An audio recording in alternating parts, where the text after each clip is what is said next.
Red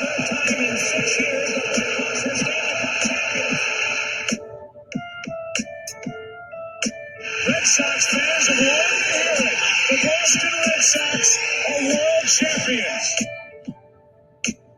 This is going to be a tough play. The Cubs. It's over. And the Cubs have thrown it all. 8-7-10. Woo! Welcome to the best sports podcast on the planet. I am Brandon Combs, and guess who's back, baby? I feel like Eminem with that introduction. I was going to go like, hello, is it me you're looking for? I watched Trolls with my kids this past week, so that's the bleeding in your ears is what my children already had to face, so deal with it. Oh, man. Hey, man, it's good to see you again. We had a long week without you, but we made it through, and you're back. And, man, what a day of football we had today. The Atlanta Falcons cannot hold on to a lead to save their lives, which is good for my pocketbook because I'll tell you, when the Bears were down 26-10, man, I texted you and I said, look, I just put a $9 bet on the Bears to come back and win this That's game. Such a weird amount. Why the hell $9, by the way? I was going off, so I put in at the beginning of the year, every year with FanDuel, beginning of football season, I put in $100, and I've had a really bad stretch, and I was down to my last $9. Oh, geez, so, all right, crap! All in on the Bears to come back and win this game. Might as well, right? Worst case scenario, we lose, and I'm down to zero, and I have to put more funds in. But I didn't have to put more funds in. And I ended up $215 richer. So see, that's the difference between you and me. If I go to zero, I don't put any more funds in. So I'm very careful as I go through the season. So if I was down to $9, I don't think I would have thrown it on a prayer. But hey, you're the winner in that situation. Imagine, by the way, what a week 3 we're already going through. And we still got 2 more games, but just imagine if they hadn't played. Like the thought process I know is that the NFL was coming, and no matter what, and they did so great. Why, thank you. I've got jelly now. I went from oil to jelly, and it's fantastic. I love when we're pre-show, Steven, just so you know, when we're pre-show and I'm talking to this guy, half the time I look down, and he's got this little comb, and he's combing his beard. Yeah. You got to get that beard before the show. Man, I was inhaling. I didn't eat anything except for protein shake after my workout today. I was inhaling 2 burritos before. That's why I was late getting on. I'm like, I'm not going to lay here and have him see me like inhaling. Right. So I'm like brushing like chips and beans out of my beard and everything. On the show Thursday, Soup. I know you were busy all week. I'm not sure if you got to watch any of the show on Thursday, but I said to Wayne G, who was co-hosting with me that day, and I said, look, I know one thing's for sure. If the Atlanta Falcons ever go up by 15 or more points, I'm going in mid-game and I'm putting money on the other team to come back. I said, because they cannot hold on to a lead. They showed it in the Super Bowl up 28-3, and then they showed it last week against the Cowboys. No team in the history of the NFL has ever blown 15-point leads in the fourth quarter until right now, the Atlanta Falcons, who did it in back-to-back weeks. No team did that in one season. And the Atlanta Falcons just did it in back-to-back weeks. Well, let's not forget here, we're not talking about an Atlanta Falcons team that was 12-4 last year. I mean, they had the Super Bowl meltdown, and give credit to the leadership there of Arthur Blank in the group. Like, hey, no problem. That of course it's embarrassing, but we've got great talent, which they do. They've got fantastic talent all across the board. Good, man. But the offense is good, but. I mean, last year wasn't even that good, and now you're sitting here. You come in and start the season, and you're 0-3 with 2 games where you should have won. They should have won them. They should have They should have beaten both the Cowboys and the Bears, and should be 2-1 and contending in the NFC South. Instead, they are complete horse garbage. Another thing that I said on Thursday, and Professor Leonard will attest to this because I said, "Here's my hot take for this weekend." Do you say Professor Rounder? In the second half. Professor Leonard, when he comes on the show to talk about his victory again. It's time for me to start doing some picks. You suck. We only picked against each other in one game this week. It was horrible. But at any rate, I said by halftime of this game, you're going to see Nick Foles in. Nick Foles comes in, man, and Nick Foles is not the savior. He's not the guy who is going to lead this team for years to come, but he is the quarterback that they need right now. He's a quarterback that can hit a wide open receiver. He's a quarterback that can hit a guy right in the chest, as we saw from the time he came into the game until the time that the game was over and they had come back and won the game. Now, they did have a few. They could have won that game by a lot more. I don't know if you watched the game, Sue, no. But there were 2 drops that Nick Foles was. The first series that he came in the game, 2 drops that would have been touchdowns on 2 different series. So they really could have won this game by a lot more against Atlanta, but they just had some bad drops, and they were good passes. They were right there. They were in the chest. They were on the money. Nick Foles came in, man, and Nick Foles is the quarterback that they're looking for right now because he can actually complete a pass, he can read his progressions, and he can check down. I'm really excited about my 11-5 prediction now. I'm really excited about the future of the Bears here in 2020 without Mitch Trubisky. I love how you want to toot your weekend prediction and throw someone in here to make sure you get the credit. But like I told you, you're welcome, sir, because even though I was a week off, I literally predicted this exact scenario to a freaking team. You did. When you sat there and told me there's no way. The ownership wouldn't do it. And this is to parallel into something else. Bears ownership, good for you for saying we're sticking by our pick. We're sticking by what we're doing, but the leash is short. The leash is short. Yeah. Friggin' the Falcons ownership. Shame on you, Arthur Blank, and that leadership. You want to stick by Quinn and everything like that, good for you. But at some point, do the right thing for your fans and Julio Jones and Matt Ryan and Calvin Ridley and all these superstars you have in the team. For the love of God, cut the leash. Get rid of Quinn. Do something different. You're 0-3. You weren't good last year. What's going to be the difference? Find someone that will go in there and just – maybe just teach them how to change their formation. Maybe just play a little bit of prevent with an up linebacker on defense once you're up by 20-plus points. You don't give away anything big, but at the same time force them into short throws. Like, there's no change of formation. And you're just letting these offenses go, okay, that didn't work the first 2 quarters. Well, all right, well, we just make an adjustment. And they don't do a damn thing. Like, so kudos to you, Bears ownership, for at least having the balls to say, Mitch, you're a guy. We want to prove that, we made the right pick. But then once they saw the wheel shake, even though, again, like I told you, he was going to win, he was going to go without a loss, and they said, that's enough. We're cutting this. And also, can you blame them? By the way, right. If I was the Bears coach too, I'd be like, wait, we're playing the Falcons. We gave up a huge – let's throw Foles. We could get a comeback. This should happen. Bjorn says, I have to know, is the Patriots defense or offense carrying the team? Right now, the Patriots offense is carrying the team. I'll take this question and field it because the fact of the matter is last year, Jackson and Gilmore had absolutely 0. And they kept saying this stat in the game today. They had 0 touchdowns thrown against them last year. That's not true. Gilmore had 1 against Miami where he was straight beat up on a double move. And I don't know why it doesn't go against him, but they shut it down. They're not doing that in the same manner this year.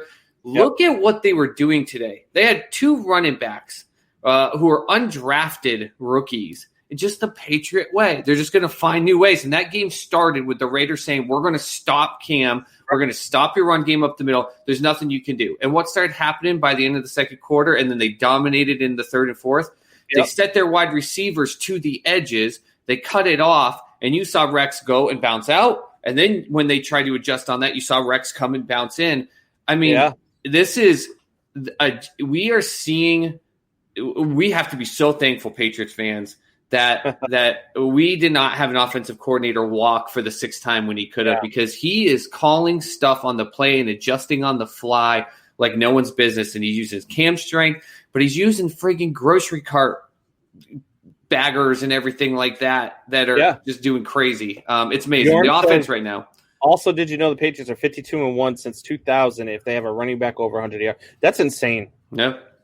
Which is crazy because that's not their MO. That's not their focus. Sabrina says, literally can't focus on anything besides Brothers Beard. Steven then says, I need to get it. If the Army and start running beard oil on my face and see if I can grow anything more than my usual Joe Dirt. The oil doesn't grow the beard, Stevie. The oil helps to keep it. Please don't grow a beard like this. Listen, this is not. I don't put Miracle Grow on my friggin' face. That's not how this works. Steven says it won't be ginger. Well, there's only a few soulless people. Hoffy checks in, says, yes, I can watch the show again. What's up, Hoffy? Hoffy, does that mean you ain't watching with Soup Boss ain't on? Hey, what the hell? I'm a special lady. A lot of people like to take me to the ball. What can I say? Can't blame them. Can't blame them. All right, so football was absolutely insane. Another week of insanity in the NFL. I feel like I don't know if it's just because we were so starved for sports over this summer and the way everything happened that, to me, like, football has just been so much better than I can remember in years past through the first 3 weeks. No, it would be that way for you if you weren't still a dink about football on Thursday night. We didn't even have sports for months, and I would have taken everything, and you're just like, Thursday night football is just a big waste of space. We had the Miami Dolphins versus the Jacksonville Jaguars. I thought the Jags were going to run away with it. Miami ran away with it. Jacksonville couldn't do nothing. This week we get the Broncos and the frickin' Jets. Hey! Speaking of, they're not called the Jets, by the way. They're the football team, the green football team from New Jersey. And there's a damn straight. Those clown pieces sucked. That was wow, savage. There's and then there's the blue football team from New Jersey. Here's a quick question for you that I put on Sports Soup. You've got these two teams. They both suck. Both of them. They're terrible. I know you lost Saquon on the blue team, but even with Saquon, you sucked. The green team sucks. What if they're pick 1 and 2? Do either one of them go after Trevor with pick 1? And heck, what about what's his face out of Ohio State? I want to call him Fields. That's not his last name. The quarterback from Ohio State. Those are going to potentially be your top 2 picks. Do they? Yeah. Do they both with Jones and Darnold, who are supposed to be the future for Justin Fields? You're right. Justin Fields. Yeah. So do they pick those two? And do we say goodbye to Darnold and Jones already? I mean, what are they doing? They're not showing anything. Darnold still sees ghosts on the damn field. I am not a big believer in Trevor Lawrence. I feel like I think he's the 4th best quarterback coming into that draft. There are 3 guys that I would take over him. Okay, so take him out of it. That's not the complex of my question. If these are your 2, because right now, tell me a team that are worse than those 2. The Washington football team, I think, is better.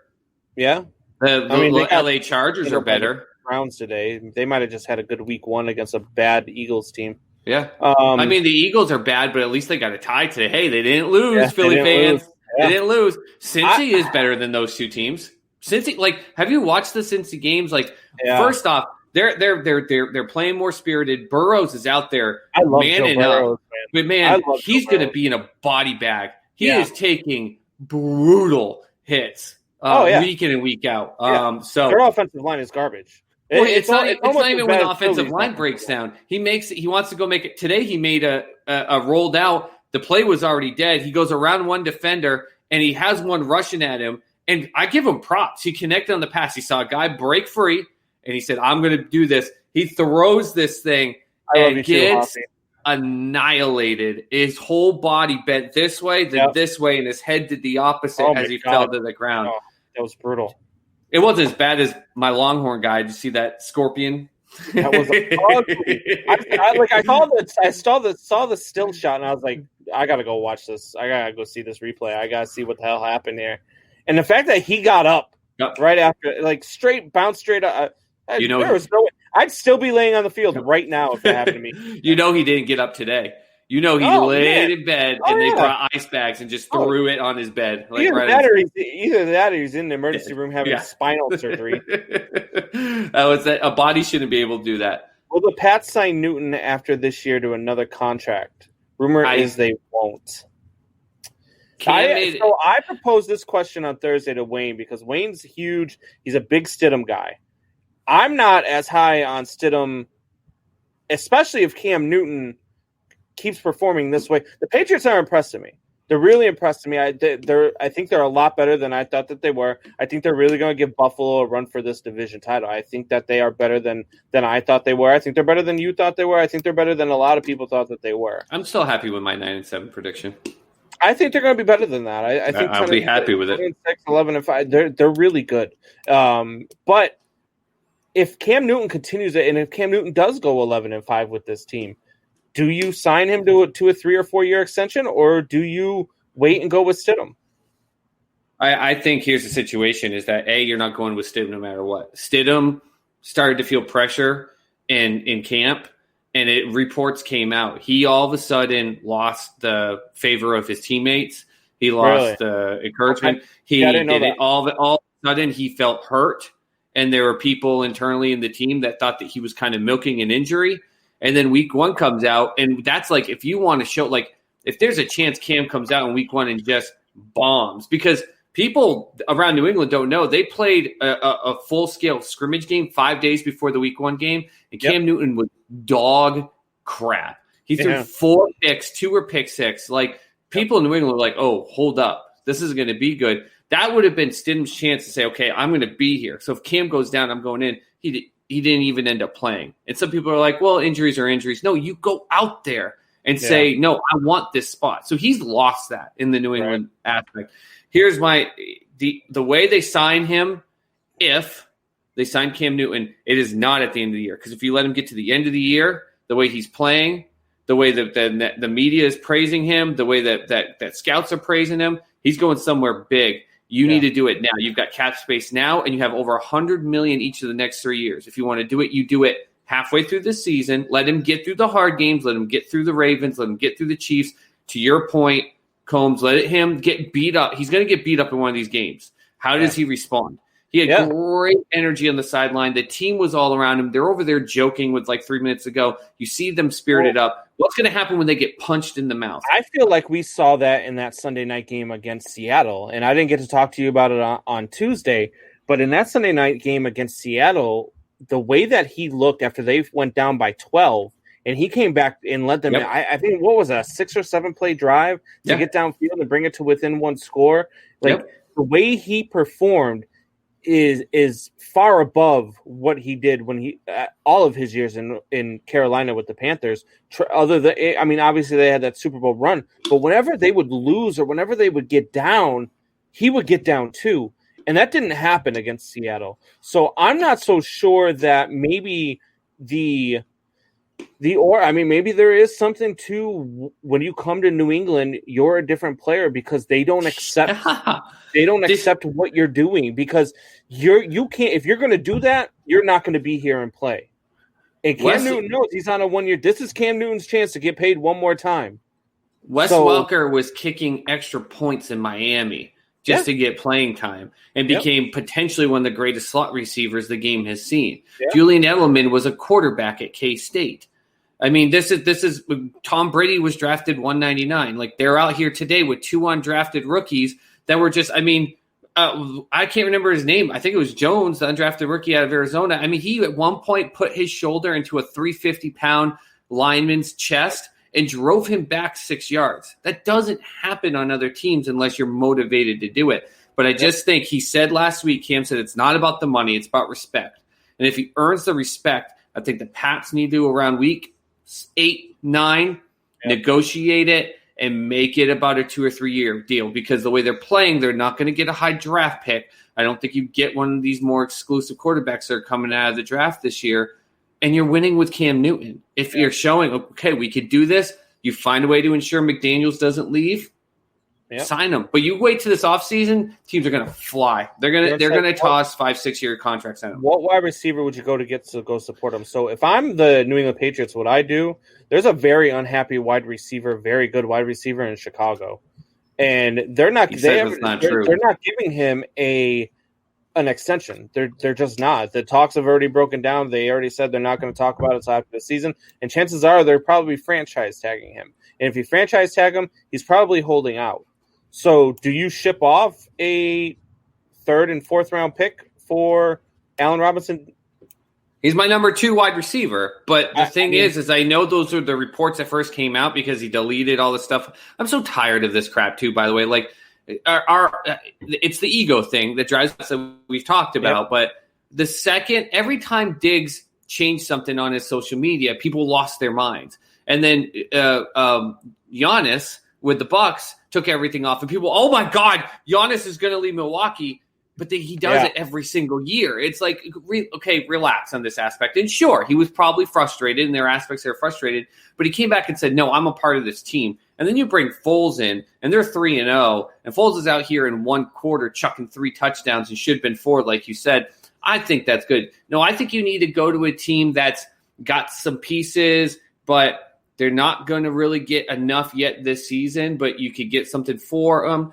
A guy like a Mike Williams out in the Chargers, that's the guy. Because remember, when Bill got Sanu from Atlanta, a lot of people said, even for a second-round pick, there are a lot of people said, that isn't too bad of a play. It didn't work out. But that's what Bill's going to look for. He's not looking for the Randy Moss-esque. I know all the OBJ talk was big. I would love to see it. I think OBJ is like a Moss aspect where his attitude would straighten up back in New England. But they're not looking for that big dynamic. Bill wants to go spend that money on role players, on defensive players. You go get a guy like Mike Williams who will come in, learn that is a smart guy, will learn that playbook. He's catching 6-7 yards a game. I think that'd be a huge pickup. And you pay Chargers what? A 4th-round pick? Move. Yeah, I know. I like that move. All right, so we have with us every Thursday, we have Professor Leonard with us who we do our picks. We go head-to-head against the spread. And this week we had some picks, and we went 2 that we picked the same, and then a third, we went differently. And so we're joined now by Professor Leonard. Professor, how's it going, buddy? Professor Leonard, you with us? Prof. I was waiting for him to do. I thought he was going to do a little ditty like "Hello." Oh, Jesus. Is it me you're looking for? Yeah, there it is, baby. I can see it in your eyes. I can just see our viewers turning us off right now. Hey, Soup Boss, look, there's my jersey behind Combs. Oh, that Saquon one? Yeah, you see it? Oh, I can't wait for that to come here. That signed one. Oh, that ain't going there. Hey, Combs, hang on. Soup Boss, welcome back. How are you? Hello there, Professor. Thanks for being my duet partner on my day back. I really appreciate someone appreciating the fine arts, unlike my co-host. A professor of the arts. Yeah. There we go. Very good. Professor Leonard, we went head-to-head. We had 2 of the same. The one that we did not have the same was the Steelers and the Texans. I took the Texans and the points. You had the Steelers and you gave up the points, and the Steelers won by 7. I only had 4 points, so I lost by 3. So Combs is burying himself right now, and Professor is wanting to make a point. Just remember, Professor, he just buried himself. Don't make him cry. Go ahead. I encourage all our of your listeners to first subscribe to the YouTube page. Let's get those numbers up. Well, number you, 1. Sir. I appreciate that. And I want you to go back and watch the previous videos because I did say I made the bold prediction that this was going to be a 1 touchdown game. It was. I thought so too. That's why I took the points. So yeah, no, that's the wrong way. No, it was pretty good. I ended up going 10 for 4 so far today. I had some games that didn't turn out the way I wanted to, but hey, that's all part of the game, right? So, 10 and 4. That's a pretty successful going into a week 16 in the NFL. That's a pretty good season right there. Yeah. No. Game? On tonight's game. What's the spread? I got the Packers +3. Is that all they are? Yeah. No, the Saints are a 3-point favorite. So believe it or not, Packers and the Saints was one of the games that I told people to not bet on to stay away from. Yep. Only because It's something about Breeze playing at home in New Orleans. I don't think it's going to be a close game. But it's still with a 3-point spread between the Packers and the Saints. It just the numbers didn't line up for me. And I don't think it's going to be a close game either. I think it's going to be the other way, though. I think I got the Saints at a 3.5-point favorite. Yeah, I said I will never bet on the Packers, and I'm not putting my own money on it. But if that's me, I'm taking the Pack. And when you look at the return that you get for the bet, it's just like again the numbers don't line up. No Michael Thomas. I went out. FanDuel had a thing today that if you take Aaron Rodgers to throw 3 touchdown passes and the Packers to win the game on the money line, it's a plus 640. I got to get on FanDuel because you keep telling me about these things, and my bookie has like the most stupid, except for the first week with Kansas City where I cashed out big. All the rest were just garbage.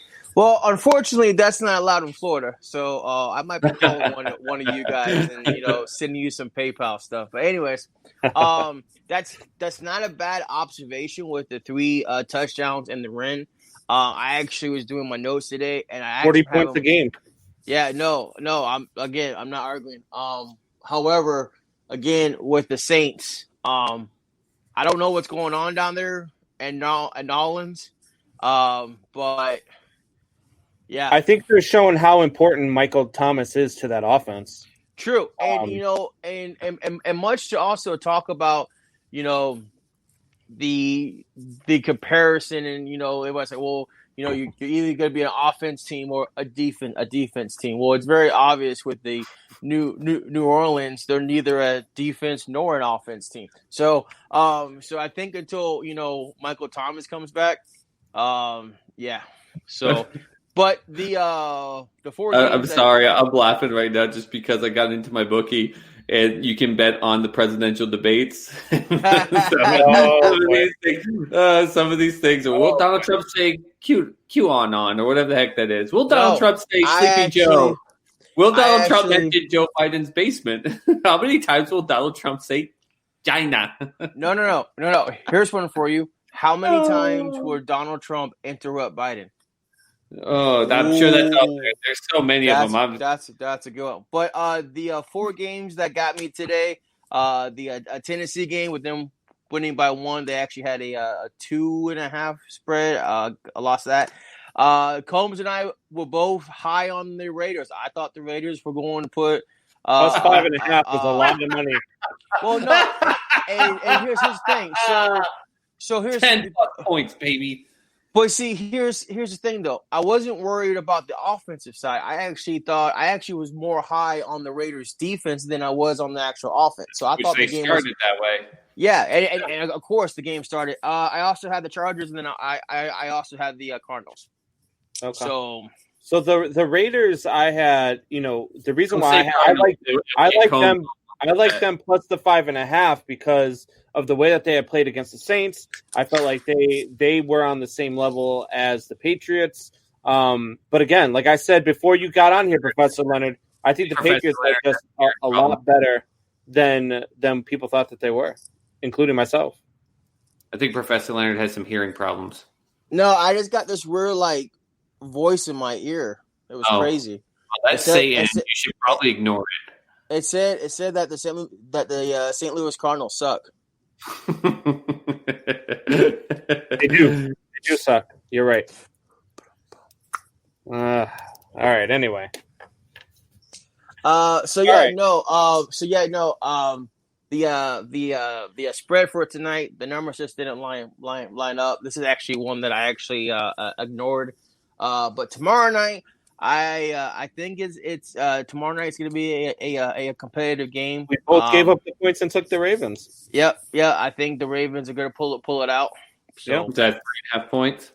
I said on Sports Soup, I said I actually think that the Ravens are going to win this game, but if they meet in the playoffs, I think the Chiefs has got them in the playoffs. If they're all healthy, that's obviously a huge caveat. If the Chiefs walk in the playoffs, and Patrick Buffalo's going to upset them in Kansas City. What's that? I said they're not going to meet in the playoffs. Buffalo's going to upset them in Kansas City. I remember that. But all I'm saying is if they were to meet in the playoffs, I think the Ravens have this one.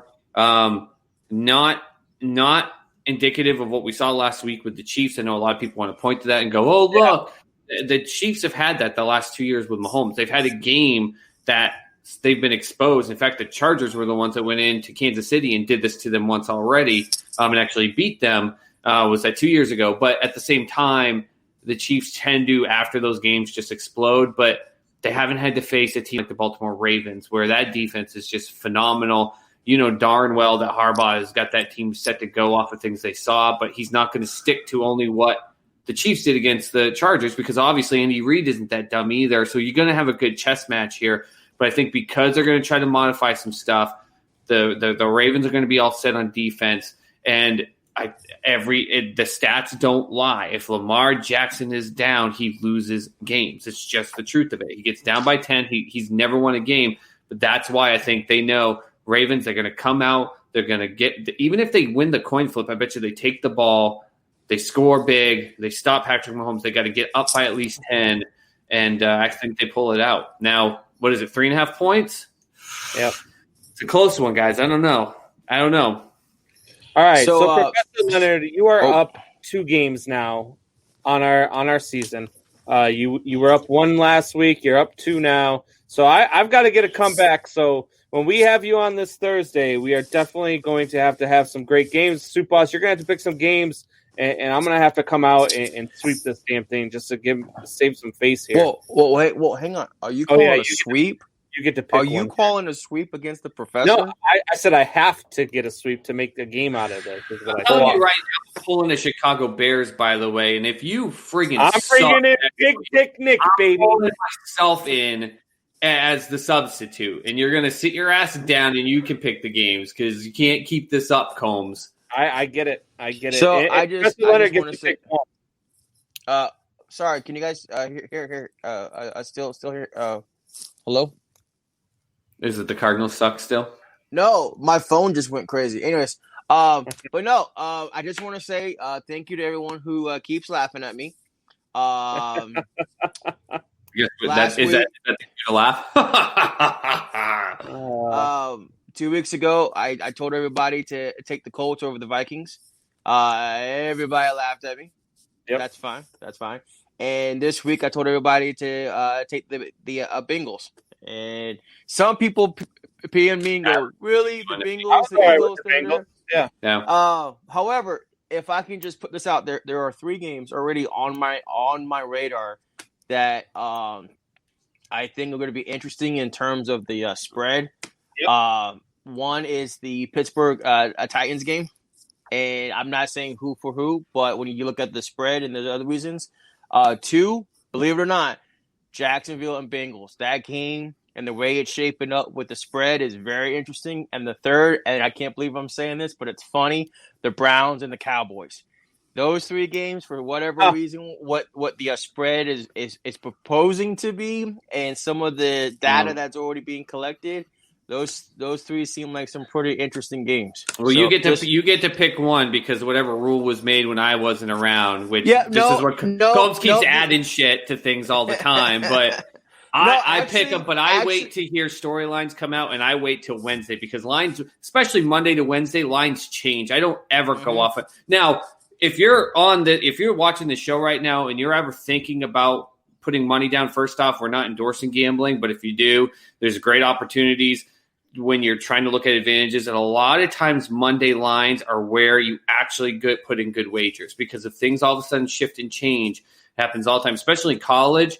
Monday, you'll have a great line. And then by Wednesday night, it'll be like, what? Like over unders will go like, they'll change by like 8 points. It's like, holy crap, wait a minute, what just happened?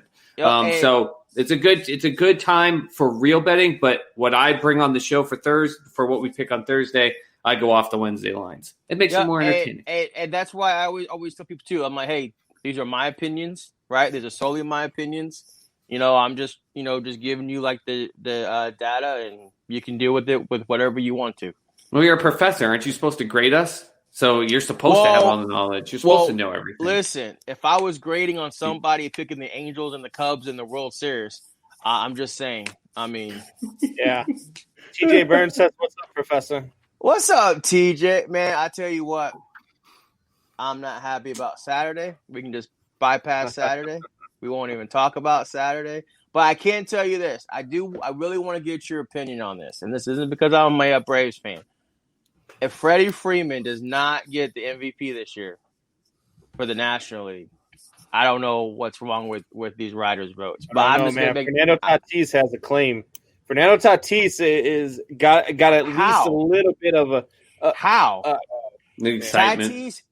Fernando Tatis Jr. is either third or fourth in every category, while Freddie is either in first or second. And the only person that's beating Freddie in some of these categories are Juan Soto, and Juan Soto missed almost 20% of the season due to some personal. But I mean, again, I think MVP is about most valuable to your team, and I think that if you take Fernando Tatis off of the Padres, they're out of the playoffs. If you take Freddie Freeman off of the Braves, they're still pretty good. But Freddie also had seven walk-off hits this season. I'm not saying he's a bad player. I mean, I like Freddie Freeman. I'm just saying. It's just I've been hearing individuals and they bring up Tatis and they bring up Mookie Betts, but when you look at the actual rankings, right? Yep. Freddie's either in spot 1 or in spot 2 all the way across the board. And the only people that are in front of Freddie is either Juan Soto, right? Or his teammate are Marcell Ozuna. Those are the only people that are So yeah, I don't know. I think it's gonna be a close one. That's just my opinion. I can't stand the MVP races, even though we did the pick, because to me, it's not an MVP race. It's an offensive player race. That's the thing. They have the gold gloves for defense, but MVP should also encompass what they do on the field defensively. And They never do. We never talk about it. If you go right now and look at the NL MVP race leaders, everything that you just said is what it's all about. It's all the offensive stats. There's nothing about a defensive stat. And to me, it should encompass both ends. That's just me. But, and if you go into that part, Freddie only has 2 errors for the years, and Fernando and Mookie each have more than 2. I'm just saying, just throwing that out there. Yeah, it'll be a go. I haven't. You must be a Braves fan or something. Really looked at it to say who I would vote for, but yeah, no, it's definitely an interesting argument. I think it's going to be a close race. I think it's going to be you're going to get a lot of votes going Tatis's way. Hey, do you know who the National League leader for walks was? Freddie Freeman? No. I can't believe this. No. Actually, he had the highest percentage of walks to a strikeouts, though. But the highest, the most amount of walks this season, it blows my mind. I'm actually shocked with it. Showing, I hope he's maturing a little. Is Bryce Harper at the plate? And he had 50 walks this season. Maybe if he swung the bat a little bit more, his team would be in the playoffs. Well, no, it's not just him being mature, but it's just that take the Braves for example, and not just because I'm a fan. I'm just saying, Braves walked Harper a number of times. When you got a runner on first or second, do you want to pitch to Harper? Well, no, I understand. I understand that, but still, I mean, that's just my only point isn't in the schematics of it. It's just, did you really think you'd ever hear Bryce Harper is leading like the walk category? Like this isn't Barry Bonds we're talking about in this aspect. Like, of course, Bryce Harper can swing it, but All right, we went from NFL to MLB. Combs got a stiffy right there. He got pumped. Dude, look, I have had a baseball stiffy all weekend. We will talk about that in a little bit, though. Professor Leonard, man, it's always great to have you on. We will see you Thursday to make some picks. Marlins beat Cubs. Marlins were the surprise team. Have a good one, Professor. we kind of talked about how crazy would that be if the Marlins, who you and I said something crazy is going to happen, like, the Marlins get in. But then we both jokingly were like, well, of course Marlins aren't that good. But something crazy like that will happen. What if not only did they get in, but I'm not saying it's going to happen. What if they do go off and beat the Cubs? Now, I don't think they are. Cubs are on a roll. I'll tell Professor Leonard, out of all the teams that the Cubs could have played in the first round in this short series, the Marlins probably scare me the most because the Cubs struggle with arms that throw really, really hard, and that's what the Marlins have. And so It's going to be interesting. I like the fact that it's at Wrigley. I like our pitching staff as well, so I think it's going to be a hard fought series. So it'll be interesting to see. But we'll get into that here in a little bit. We have some stuff going on in the chat. Michael Buckheiser says, "Fire Quinn now." Yep. I said this now. before. Do it. We were talking about this before the show, Soup, and I said you don't see a whole lot of NFL coaches getting fired during this season. But so what? If anybody deserves it right now to be axed before week 4, it's got to be Quinn.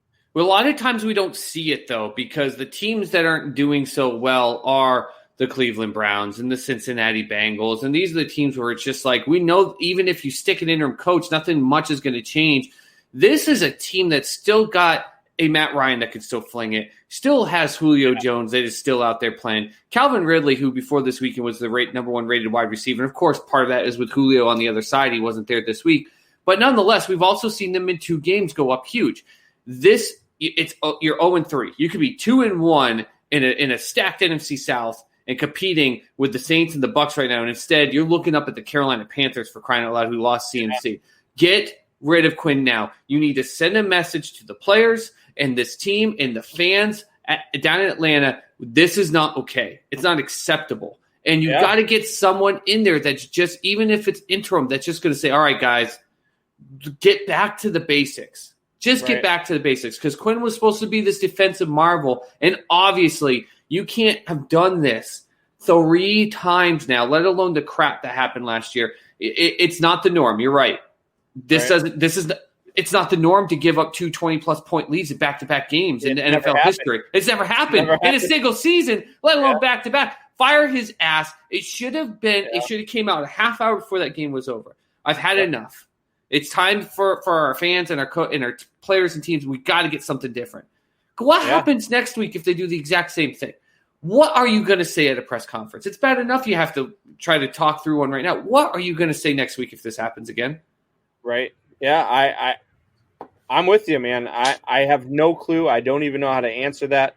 I would absolutely support firing him heading into week 4. So, all right. So we're going to go ahead and take a quick break. And when we get back, we'll get into every game, give you our thoughts, take your thoughts, and figure out what is going on.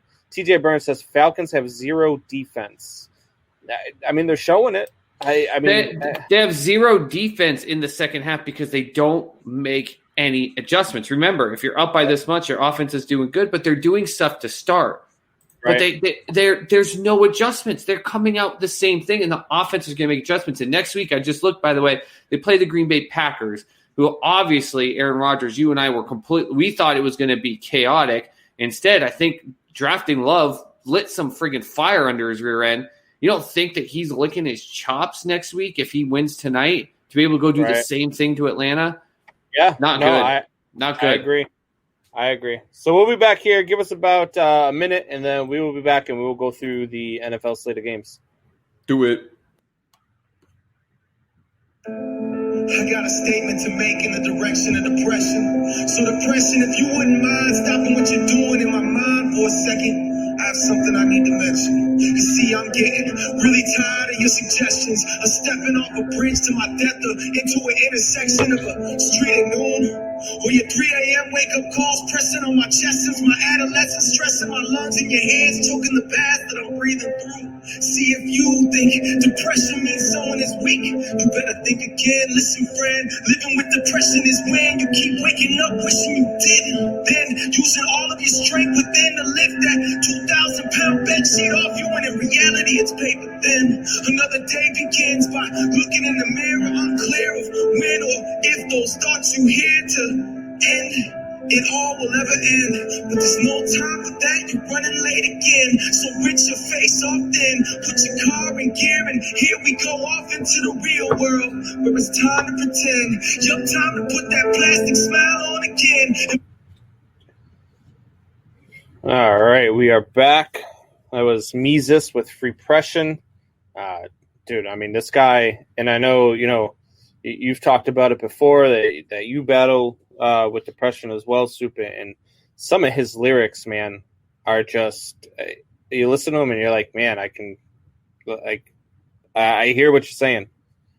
Sorry, I have my mic muted. I'm fuzzy coming back after a week. No, I open up. I don't really open up, but I share enough to say that I've battled depression pretty much my whole life, and it's a sensitive topic in some manners, way, shape, or form. But part of it, though, is just being able to say it, and in some of those lyrics, it's just you can't battle something by just.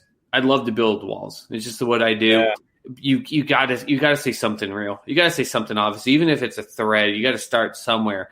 And his music, you turned me into being able to listen to him when we were talking about potentially having him on the show or being able to use his music. And that's what it is. It gives you, if you're struggling with depression or suicidal thoughts or having just a hard time mentally, listen to music and you don't know what to do. If you listen to the music of Mises, there are lines in there that may be able to help you start a conversation with a loved one or friend.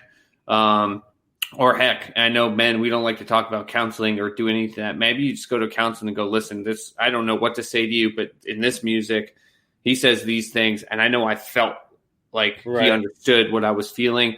I don't know where to go from here, though. Like, great stuff, because sometimes it just takes talking, and us men love to talk sports, but we don't love to talk life. That's for sure. Yeah, no, for sure. And you see it all the time, and it's just, hey, you never know what somebody's going through. So just, reach out to your friends, especially the happy ones. Yeah. But, all right. So, again, getting back into some football, we already talked about the Bears and Falcons and what's going on there.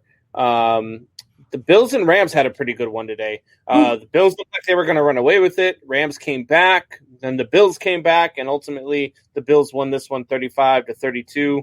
I said it last week. I said that I didn't feel like the Rams were for real. Out of all the undefeated teams, I felt like they were probably the ones that were, I don't know, I don't want to say faking the funk, but I feel like last year their 3-0 to 9-7 was probably more of the norm than them going 12-4 or something like that. So, but they surprised me today, playing up with the Bills in Buffalo. It's a tough place to go in and play. Granted, there's no fans in the stands, but it's still. I mean, you go West Coast to East Coast. It's a nice day out, so you didn't have to deal with the cold, but. That was it was a real good game, and I think Josh Allen proved to people that still doubt him for some reason it's the real deal. Finally, and hey, listen, at the same time, they were up 28-3, by the way. So just for that 28-3 one, they were up and they lost that lead. But the difference is that they didn't hang their head when they got down. Josh Allen is a leader. I've seen it since he came in. That's why I said him. Big Minshew, Brady, Allen. Those are my three guys. And with Allen, I've got him on every single one of my dynasty teams forever. And it's just been watching it in the last 2 years from week 10 on. He's been one of the stats leader. But stats are one thing. Leading's another thing. Yep. And going in and watching that game side to side with some other things and seeing, like, he wasn't going to let them have this happen. He wasn't going to go to that podium not knowing he gave everything to come back. Of course, there's things you got to worry about. But to flip it to what you said on the Rams, what you said on the travel thing, because it's a big thing with you. And even though it's kind of fought against you, kudos to you on that aspect, because you saw something happen with two teams back-to-back weeks, and you saw a team struggle, and it took them a while to get going. That was the Rams. But a team that didn't struggle was the San Francisco 49ers, who I know played the blue and green football teams from New Jersey, but nonetheless, West Coast to East Coast. But there's a difference. Do you know what the two teams did differently? One team won, the other one didn't. Yeah, because San Francisco stayed in New York. Yeah. LA flew back out after their game last week. They flew back out and then came back, and you just tell they were sluggish. It took them a while. That was a one Eastern game, which is 10 o'clock to them. They were sluggish. They had to reset themselves, the jet lag and stuff, and that's why for me. And I don't take it a side road here. That's why when I picked those two LA games with the Patriots, I actually gave them both the wins, because you know darn well Bill's going to get out there early, and they're going to stay out there for 2.5 weeks. And you saw the difference. 49ers, I know it was a crappy team, but they also had half their squad. But they were already in the motivation. They started the game. They're ready to go. It just felt like the Rams. San Francisco was also playing a team that it was atrocious with their best player, and now has to play the rest of the season without their best player. So now they're you You still got to play them. I mean, the Chiefs almost got upset by the Chargers last week. You still got to play these teams. I did say that the 49ers were going to win this one and win this one big, and that it didn't matter if they were going out there with their second string or their third string. They're playing the Giants without Saquon Barkley. So on Thursday night, I did say that this one wasn't even going to be close still, even without their starters. I just wonder if the dynamic of the Rams, what we saw, would have been different if they hadn't done that trip in, trip out, trip in. Yeah. You know, I think it's just something that if you stayed on the East Coast and you kept them in that time zone and you kept them practicing and waking at that same time zone, does a 1 p.m. Eastern game feel more normal to you as opposed to, I mean, that's jet lag. That's feeling like it's 10 a.m. to you, and that's traveling back and forth twice in a row. That's rough. So, but kudos to them for coming back, but more kudos to the Bills and Allen showing his grit. We had on Sports Soup, by the way, we had Mr. Jared Parrott making sure to remind you and I both that during our predictions that Allen's going to get the MVP. I love Allen, Jared, but he's still looking up at Jackson. He's still looking up at man. We haven't had Jared in our comments in about 2 weeks. Yeah, well, I don't know where the hell he's been. Mike Reeves. Oh my God, Supas is back. What's up, Reeves? What's going on, Reeves? Twist. If you ever want to see the beard, I'll just I'm not an Apple guy. I'll Google Meet you. I'll just stick the phone right by my beard. Right by the beard, so you feel like you're warm and fuzzy. All right. So another game that was going back and forth was the Redskins and the Browns. Now the Browns jumped out to a 17-3 lead. Redskins came back, went up 20-17, heading into the fourth quarter, and then the Browns ran away with it again. And just screw it, and we're just going to call them the Redskins until they pick a different name. Yeah, I call them. Sometimes I call them the Redskins. Sometimes I call them the not Redskins anymore. It's just about what I'm feeling that week. Yeah. They played really well. Cleveland, man, it's so hard because in games like this, you wonder, did Cleveland come back and win this game, or was this a product of playing Washington? And that's why this game went through. So I'm wondering if next week, when they go and they play, they got Dallas, I believe, right? Next week? Or who the hell do they have? Yeah, they have Dallas next week. So next week, if they go out and Dallas beats them, I don't know, 24-3 or something like that, are the Browns back? Are we going back and forth? Or are they just that 8-8 team that, they're going to win some games and look good, and they're going to lose a lot of games and look bad? I think that's what you just answered your own question right there at the end. I think we're seeing that, one thing I will say is that we got to see Baker Mayfield get pressure today. Now, Chase Young went out of that game, so I wonder how that would have been different because Chase Young has just been dominant. I mean, I've got him in so many defensive dynasty leagues. I mean, he's the number one edge rusher in all of the league until this probably will hurt that. But, I mean, Baker was – the pocket started to collapse a couple times, and he went to kind of freak out, and then you saw him want to almost just jerk and try to throw it, and he stepped back, and he reassessed, and he moved around, and he made solid throws. He waited for his guys to get open. That's what we want to see out of Baker. We don't want you being the gunslinger all the time. If you know you can get the pass to it, like what Russell Wilson did today late in the fourth, do it. But don't just try to force it, and that's what we didn't see out of him, and it's great. But to your point, is he going to do this against the better teams? It's good that he can do it against the mediocre teams, but if he can't do this against the better teams, it's not going to matter. He's going to still be 8-8, and at some point, Cleveland's going to make another quarterback decision because you just can't come in as the number one pick and be mediocre. Like Cleveland needs a quarterback that can do what he was doing today, but do it on a consistent basis. And I just don't know if we can do that. Get that from him. Because, I mean, what did we see in the first week? They played Baltimore. Look, terrible. Yeah. Terrible. They did. And I thought that they were going to look better. I thought they were going to be better this year. I liked the Browns. I think they're a great story if they can play well, if they can get into the playoffs. If that fan base, man, they deserve to have a winning team at some point.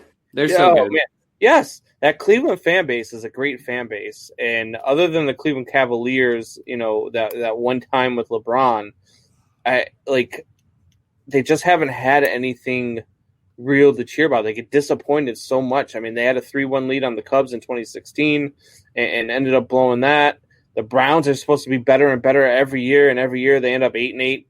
7-9. When you ask most people what's the most memorable Cleveland sports moment, they bring up Michael Jordan's last second shot. Over Elo. To give it up over Elo. Like that's like your most memorable play in Cleveland sports history, even with the histories of guys like Jim Brown and stuff like that, is getting beat. Like and Cleveland fans I've talked to talk about how that they bring that up and they go, it doesn't ever leave me. And it was such a momentous moment. And I'm like, but it wasn't a moment for you.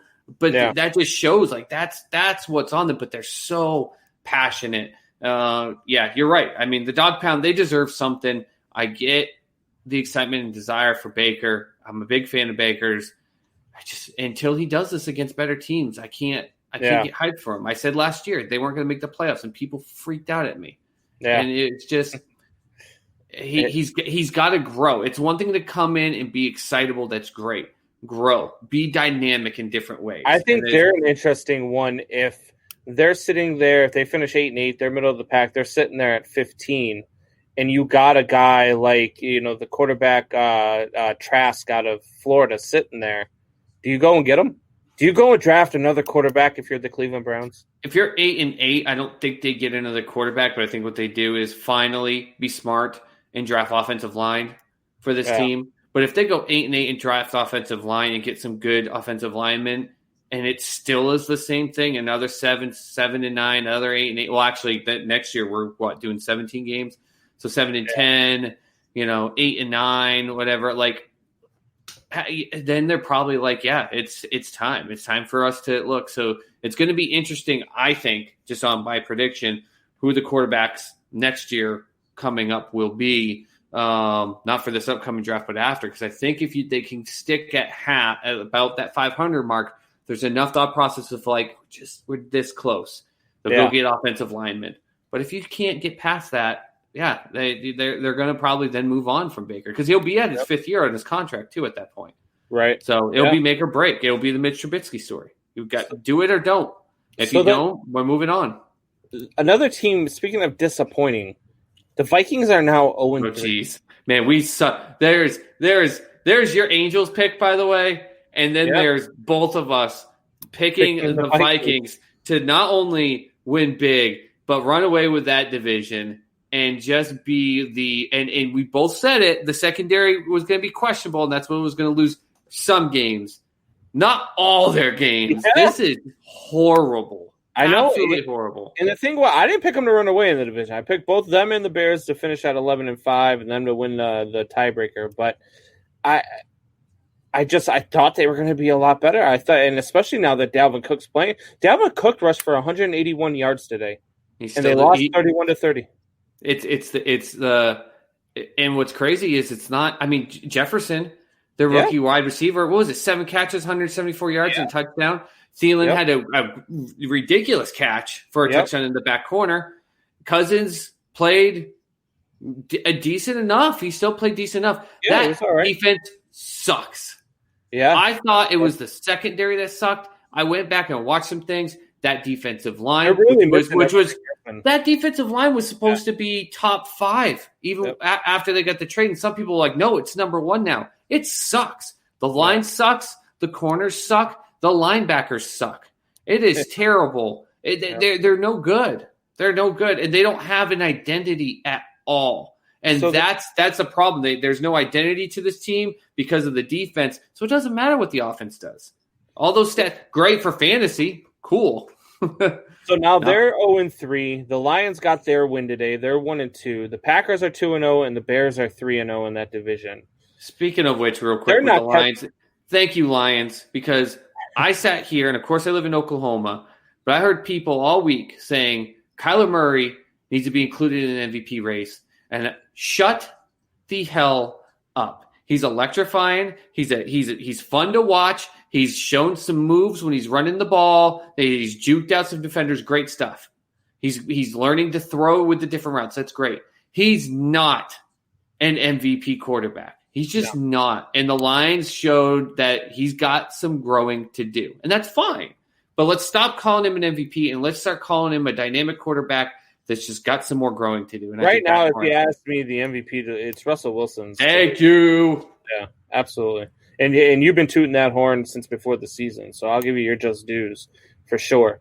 Well, the main reason for me doing it was because he's due votes, even if he has just an above average year, because he's never zero. I'll say it again. He's 0 votes in his whole NFL career in MVP vote. And Lamar Jackson deserved the MVP last year, I guess, but unanimous. Russell Wilson's never seen a single vote. That's insane. Yeah. And teams that are now, so for the Vikings fans, the news only gets worse. Teams that are 0-3, 0-3 have a 17% chance to make the playoffs. Oh, I mean, I thought it was going to be worse than 17%. I'll be honest with you. 17%, I thought you were going to say something like 7 to 9%. So, yeah. No, it's bad. It's bad in Minnesota. Look. Now here's the dynamic, though. They're going to the 17 playoff this season, correct? They are. That's the only thing. If the Minnesota Vikings, okay, we've got a lot of Viking fans in sports too.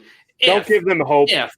If for some damn reason they find a way to come back and snag that 7th playoff seed, I do not want to hear a single friggin' skull chant on the face of the earth because anyone that gets a 7th seed this year, you lucked out because the seeding changed. I understand you didn't make the rule change, the league does, but I mean that was like the Steelers last year. Great defense. That's why I'm higher on them this season, but they would have gotten the 7th seed. They had the lowest ranked quarterback in the whole league last year, and Mason Rudolph. They weren't good.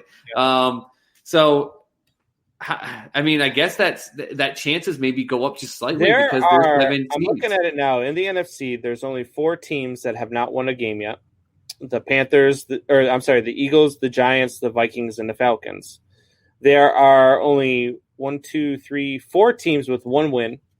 That's the Saints, the Lions, the Cowboys, and the Panthers. Saints still to play. And then there are 8 teams with 2 or more wins. So you've got to climb over 13 teams that are at least a game or 2 ahead of you right now. Look, I'm sorry, Vikings fans. Jared Parrott, Joshua Seavey, who has seemed to have gone into hiding since the NFL season started. He shows up every once in a while on Sports Soup and likes to throw a couple things in here, but he disappears a lot.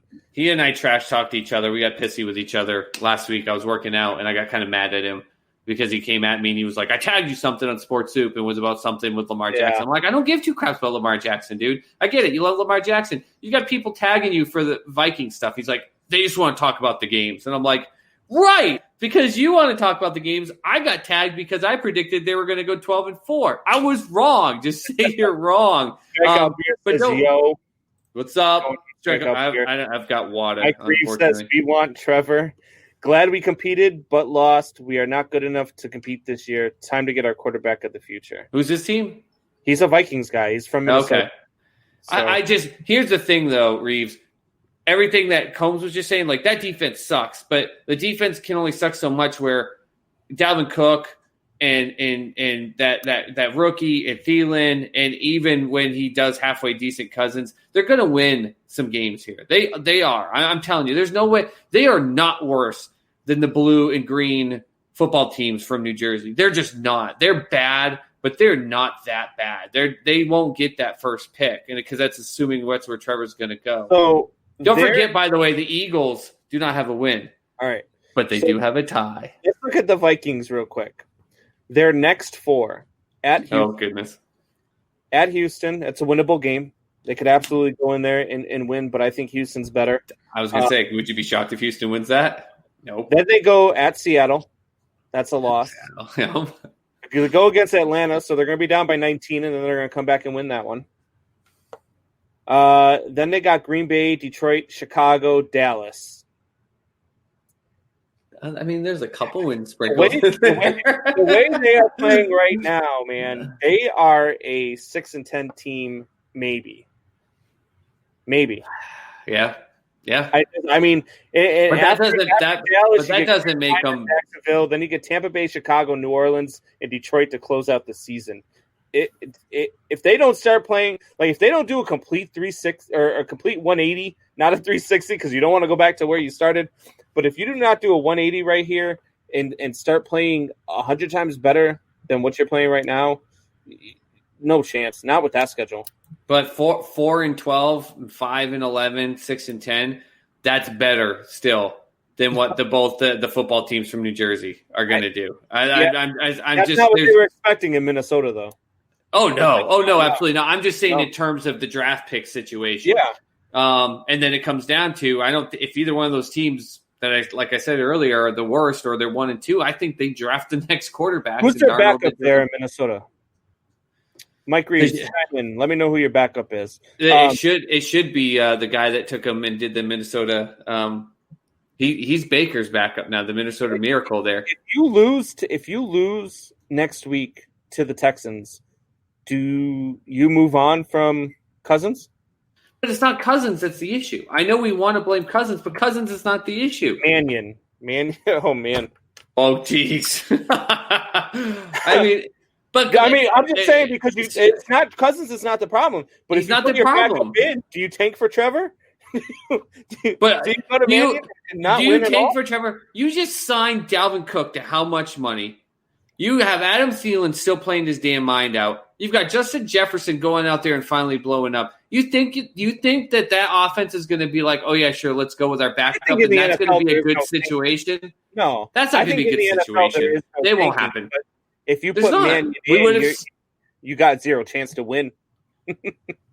What's funny is there's not, and we all sat here and we're like, well, Miami's going to tank for Tua. And then they didn't tank, and then they still got Tua. So who knows? Maybe the Vikings get the 4th pick, and somehow Trevor drops to him there. Who knows? That is a tough one. Yeah, no, it's bad. I thought Minnesota was going to be better, man. I'm definitely disappointed. But take the last 2 weeks. I mean, no, not the game against Indy, but the first one. I mean, like, all right. I don't know. Like the offense has plenty. It has enough. It's just that, I think there's a difference with Atlanta's defense. At least Atlanta's defense for a half can hold teams. Right. Then they just don't make adjustments. Minnesota's just sucks. It is bad. Yep. I agree. That D-line should be giving nightmares to opposing quarterbacks. They're missing Everson Griffin. Griffin is a beast, an absolute beast, and they're just missing him. And who is the cornerback that they got rid of that everyone in Minnesota went nuts about? They hated him. God, what was his name? And now, of course, the secondary is all garbage and undrafted. I can't remember his name, but Rhodes today had a pick 6, by the way. So just so you know, Minnesota, your defense is garbage, and the guy that you guys couldn't stand had a pick 6 today. So I'd rather have that guy on your defense right now than the junk that's sitting in there. Right. Yeah. I don't know. Yeah, Aaron Rodgers just threw for a touchdown, and Green Bay is about to go up 13-7 nice. On the Sunday night game. All right, so it's on commercial. Gears. I'm watching the Celtics. Let's switch gear. What's going on in the Celtics game, real quick? Last time I looked, but it's been a while since I've turned my head. But the Heat were up by 4, but I don't know what the it's 74-69 Miami right now. Okay, yeah, so they're up by 5. So all right, let's switch gears here. Today was the last day of the MLB season. Playoff bracket is set. And look, I know we had our predictions, and I know you had the Twins and the Braves heading in. But a whole season has gone by now. 60 games has gone by. The Twins played 500 ball at the last 2 weeks of the season. They did end up winning that division. They were down by 4.5 games at one point, and they came back and won that division. 5-5 in their last 10. But they were 4.5. And you even said if they lost 3 out of 4 to the White Sox, that they were done and they won the division. The White Sox to play 2-8 ball in their last 10, so they've gone south quick. The Cubs and the White Sox have done a complete reversal. The Cubs, they both went into that series down on themselves, and the Cubs' offense just came to life in that series. By the way, the Twins last 10, they're 6-4. It's not horrible. I think what we're missing is the fact that the Cleveland Indians all of a sudden are playing. They're hot, and this is the time to do it. So good on them. They're the 4th seed now. The White Sox are the 7th seed. So this is how it shakes out. The Rays are playing the Blue Jays. The A's are playing the White Sox, the Twins are playing the Astros, and the Indians are playing the Yankees. Let's go Indians. So let's go through it here. Rays, Blue Jays, who you got in that 3-game series? I mean, how can you, even with the Blue Jays playing more stellar, how can you go against everything Tampa Bay is doing? I can't. You can't go against them because they have injury after injury, and yet they're finding a way out of it. But here's the real reason why I love them. It's going to sound quirky. I don't love them because of any special play or certain players or stats. I love them because they are winning that division, and you see them lined up in their bench smoking stogies, and with all their starters got pulled out of the game, and they're smoking celebration stogies together. That was the whole aspect of the Washington Nationals last year. When you have chemistry in your dugout, and your guys are doing weird that Washington National things where they pretended to drive the car after home, like. You need that stuff. Yeah. And they're sitting there like it's the 1950s smoking big old cigars, celebrating. Like, that's a team that's gelled together. They like being around each other, which I've given kudos to Tampa Bay's front office constantly for being able to do this, but it's even better this season. So I've got Tampa Bay easily. I got Tampa Bay as well. This one's interesting. 2 versus 7, A's versus White Sox. The A's, look, they were the first team to win 30 games. They were playing out of their minds. They won 31 games in the first 46, and then they finished 36-24. So they have not played great ball down the stretch. The White Sox lost their division. They had a 4.5-game lead with 2 weeks to play, and they're not playing their best right now.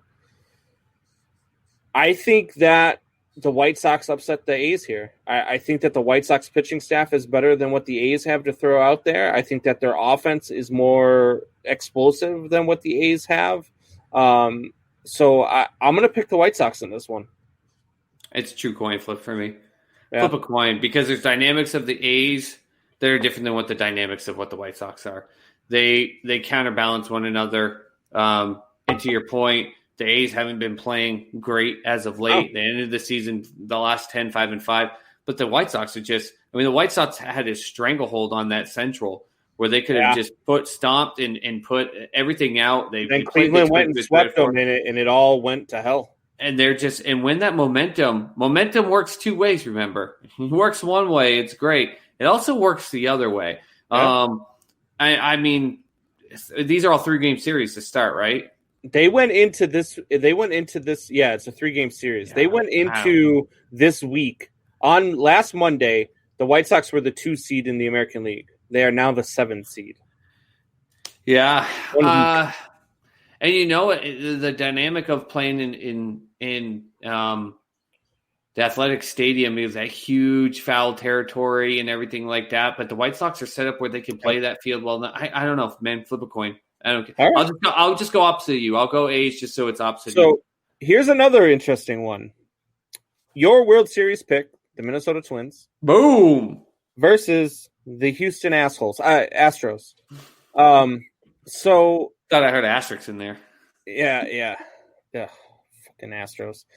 So because it's the Astros, I don't even care. I don't care if they win. I don't care if they went 60-0. I'm picking the Twins in this series. Oh yeah, I mean, I got to pick the Twins just because of the fact that you don't have to. You can look. Hey, no, they're my World Series pick. Just because so are you sticking with the Minnesota Vikings to win the NFC North? No, but the Minnesota Vikings right now are in it. The Minnesota Vikings are in the front. I picked the Minnesota Twins to win this division. They did it, no matter the challenge of it. I picked them battling through some tough series. I picked them going to the World Series and going to 6 against the Braves. It's a tough draw. The Astros are a tough draw in a short series. I will say it is a tough draw. It is a tough draw, but at the same time, no Verlander. Exactly. I was just going to say that, and no Verlander, no trash cans, and you're playing it. Minnesota's a different kind of ballpark to play in. Yeah. Especially when it's cold. I've got the Twins. Yeah, exactly. It's an open aspect now. It's not closed. Everything's getting colder. Yeah, I'm going with my Twins. Here's the one I think is going to be the best one of the first round. Indians and Yankees. In the American League, it's going to be the best one of the first round. Yeah, National League, we'll it get is. to that in a second because I got a stiffy about the National League. Well, we're going to talk about that in a minute. We're talking baseball. You walk around with a stiffy man. when we get to this stuff. Jeez. I love it. Every minute. I got home after the Bears game. I went to my girlfriend's brother's house to watch the Bears game. I got home and I turned straight on to MLB Network just to watch every freaking thing that I could. You're a different beast, my friend. You're a different beast. I love baseball. I love it. But I don't know. It's a different aspect to me. I understand there were still some dynamics to the last game of the season, but there's a lot of dynamics. In the National League, there was a ton of it. There were 4 playoff seeds to be decided today in the National League. Anyways, 4-5, Indians, Yankees.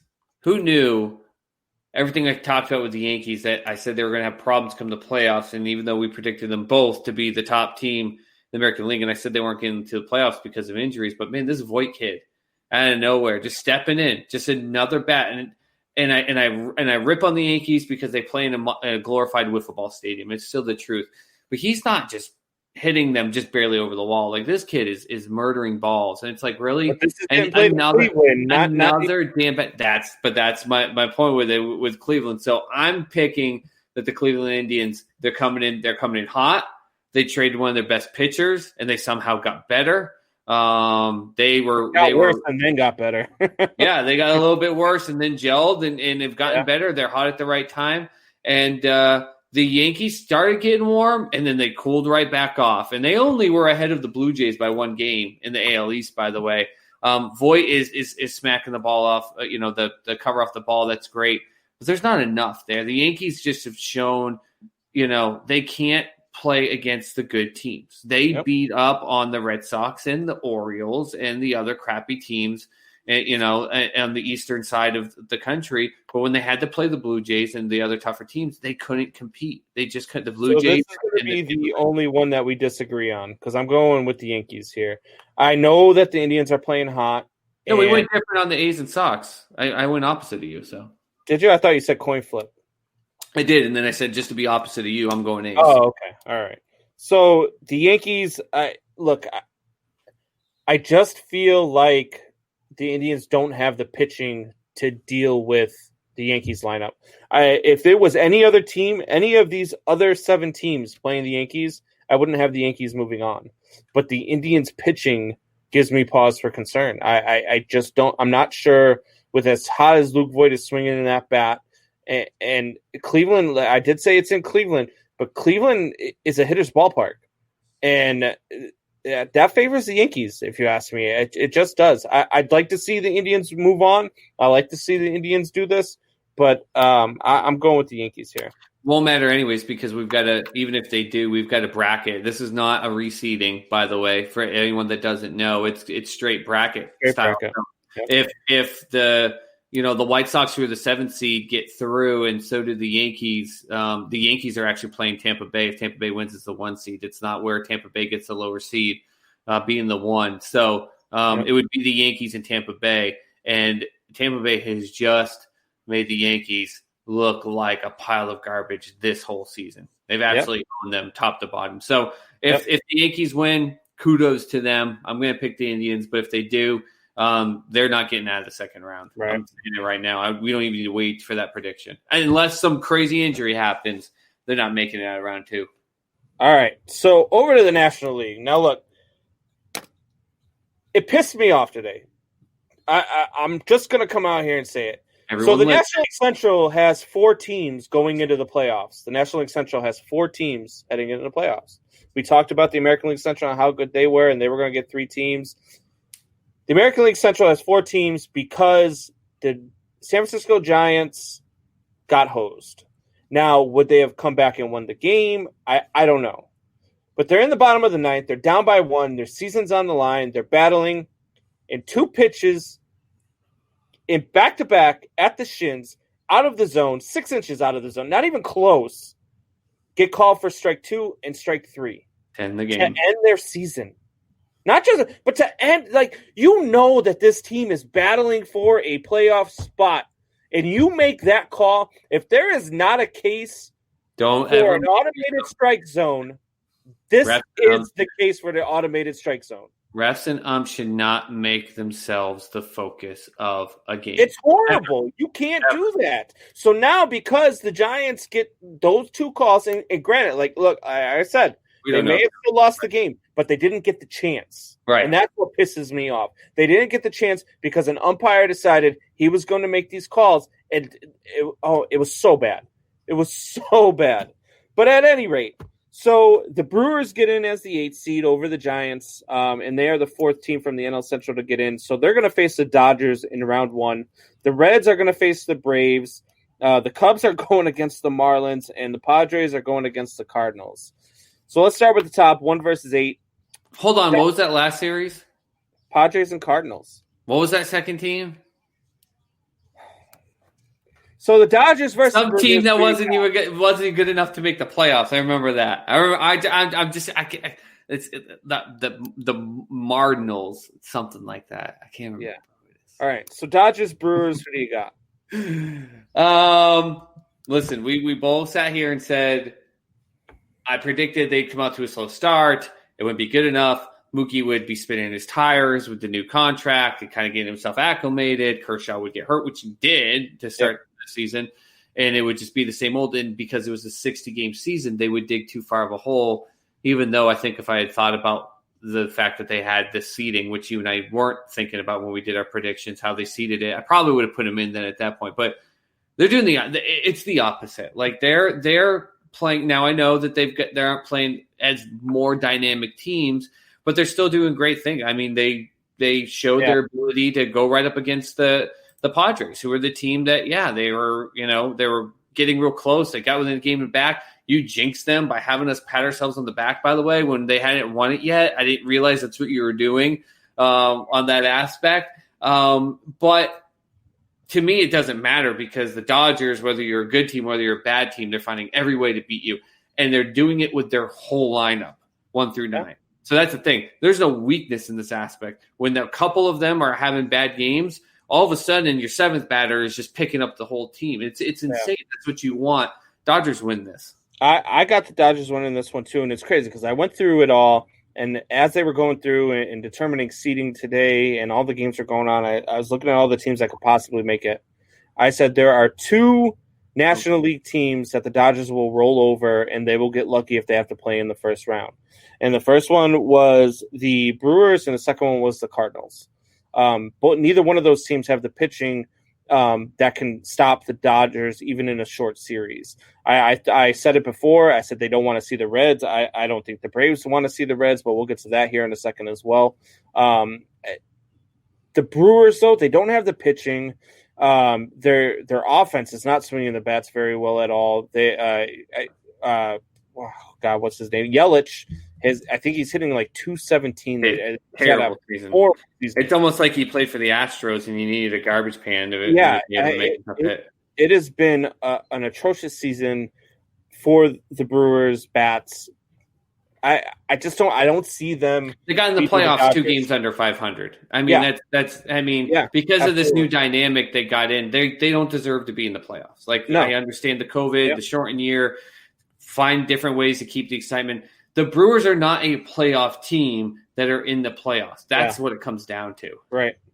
All right. So moving on, we got 2 versus 7, Braves and Reds, short series, best of 3 in Atlanta. Your World Series pick versus my team that I have said over the last 2 weeks nobody wants to see in the playoffs. I'm guessing you're going Braves here to stick with your pick.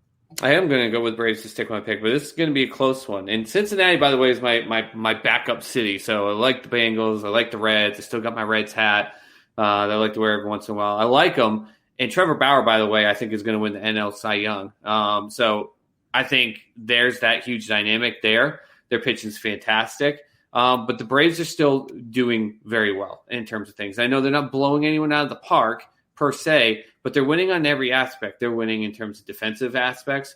They're still putting together a good lineup up and down. They're stringing together good innings. But this is going to go right down to the 9th inning in the 3rd game. I really think it is. And I think it's going to come down to the Braves having to put some together bottom of the 8th or bottom of the 9th. And I think they just pull it out. But Cincinnati, the crazy thing is the Brewers don't deserve to be in. They just don't. They're not a good enough team to be in this. Cincinnati, on the other hand, was only 2 games above 500, but they deserve to be in. They're a playoff team because of the way that they played. Because if this was a full 162, I think they're running and gaining, and they're passing the Cardinals in that division and are a far better team. And Bauer's just given them an identity. I don't know if he's the guy I always want to have my identity be. I like his attitude, but sometimes, screaming at opposing batters as he strikes them out and stuff like that. But it's an identity, and they have it, and they're walking tall. And this is the first time in a while they've been able to say that we have a right to be here. So I'm going with the Braves, but this is going to be really, really close. All right, so I'm going with the Reds. I like Trevor Bauer. I like their pitching staff. I like the way that they're swinging the bats. I love the way that they're gelling right now. I'm going with the Reds here in a short series, and I just don't think that the Braves have the pitching. Frieda's fallen off over the last week or two, and I don't like him. I do disagree with you about Trevor Bauer winning the Cy Young. I think that that's going to end up going to Yu Darvish since Fried has fallen off here. Yu Darvish is second in wins. He is, second in ERA. He is tied for first in wins. I think that he is going to be your Cy Young. He is second behind Trevor Bauer in ERA, but I also think that Trevor Bauer puts a lot of these, voters off with his antics with his cleats and stuff. And not that should, and I'm not saying that it's right, but I think that that's why it's going to end up going to, yeah, exactly. So I think it's going to end up going to Yu Darvish. And it's not undeserving. I mean, Yu Darvish has a 2.01 ERA, and I believe Bauer has a 1.78, 73, something like that. Mm-hmm. So I like Bauer. Speaking of the devil, Jared, I was just saying I haven't seen you in like 2 weeks. Woo! Bauer will be playing in Boston next year. I don't think so. He's staying in Cincy. They're not letting him go. Cincy says they're going to do everything, and they've got a ton of money to do it. It's just going to be whether or not Trevor Bauer wants to, and I think this playoff situation will be the difference. Yeah. If they get bounced by the Braves, I think he'll entertain opportunities. He'll go. He's an emotional guy. If they all of a sudden upset the Braves, which again, I don't think it's a hardcore upset, even though the Braves are my team, and then they go and let's say they get to the next round by beating either the Marlins, who are all of a sudden a great hot team, or the Cubs, who are more fit for the DH type of rule type thing. Like if they're like emotional and up, and they already kind of are, I could see him signing with him because he's an emotional type of guy. And I say that they're kind of up in an emotional way because Joey Votto, by the way, who I freaking love. I love the guy. Not really doing great this year per se. He's a 300 batter, but this year I think he's like batting 225, 226, something like that.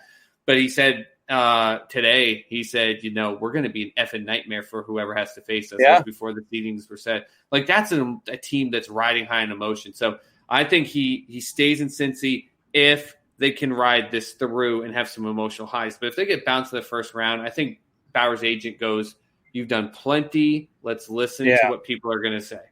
Yeah. All right. So next series, near and dear to my heart, got Cubs and Marlins. Marlins playing hot. Cubs have turned it around this weekend against the White Sox. I think that's the boost that they needed, especially heading into this postseason. I do like their pitching rotation, especially in a 3-game series. You got to deal with Darvish and Hendricks in the first 2 games. Mm-hmm.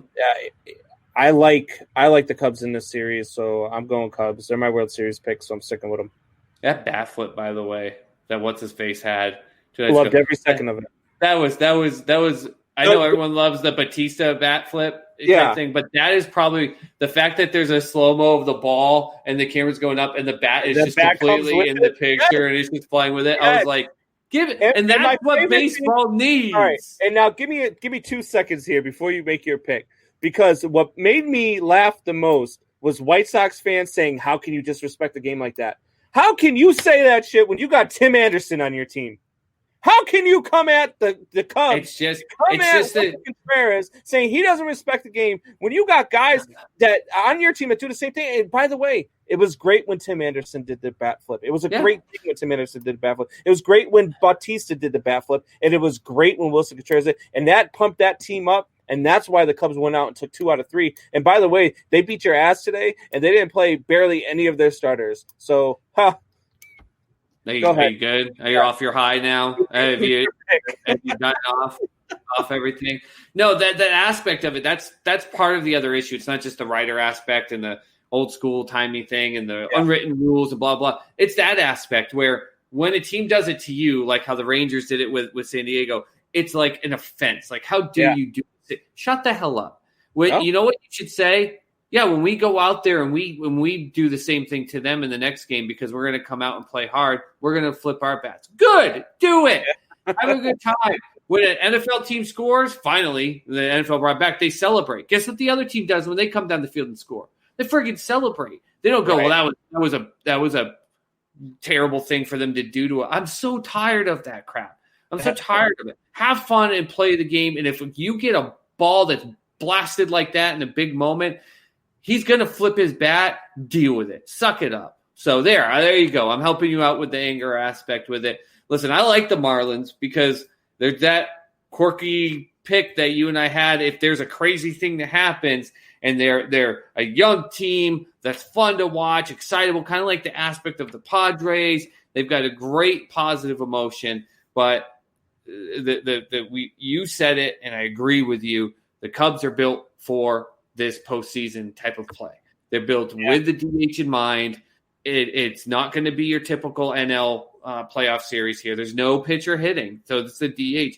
They are built for that. The Cubs are going to win this series, but I think it might go to 3 games. I think you might see the Marlins steal one, but it's the Cubs. The Cubs are built for this. Yeah, see, and you know what's funny? Parrot thinks it's going to be the Marlins, but what scares me is that if you're right, if they do steal one off of Hendricks or Darvish, as much as I love Lester, I'm scared about him in a win or die situation this year because he's pitched better as of late, but he's been so hot and cold. Telling you, they go to a game 3. I'm telling you, giving you my suit boss lock. Johnny Moe steps up. He plays Chicago hero, baby. Look, as long as the Cubs win, I don't care how they do it. Okay. All right, so Padres Cardinals. I swear to God, if you pick the Cardinals. I swear to God, if you pick the Cardinals. All right.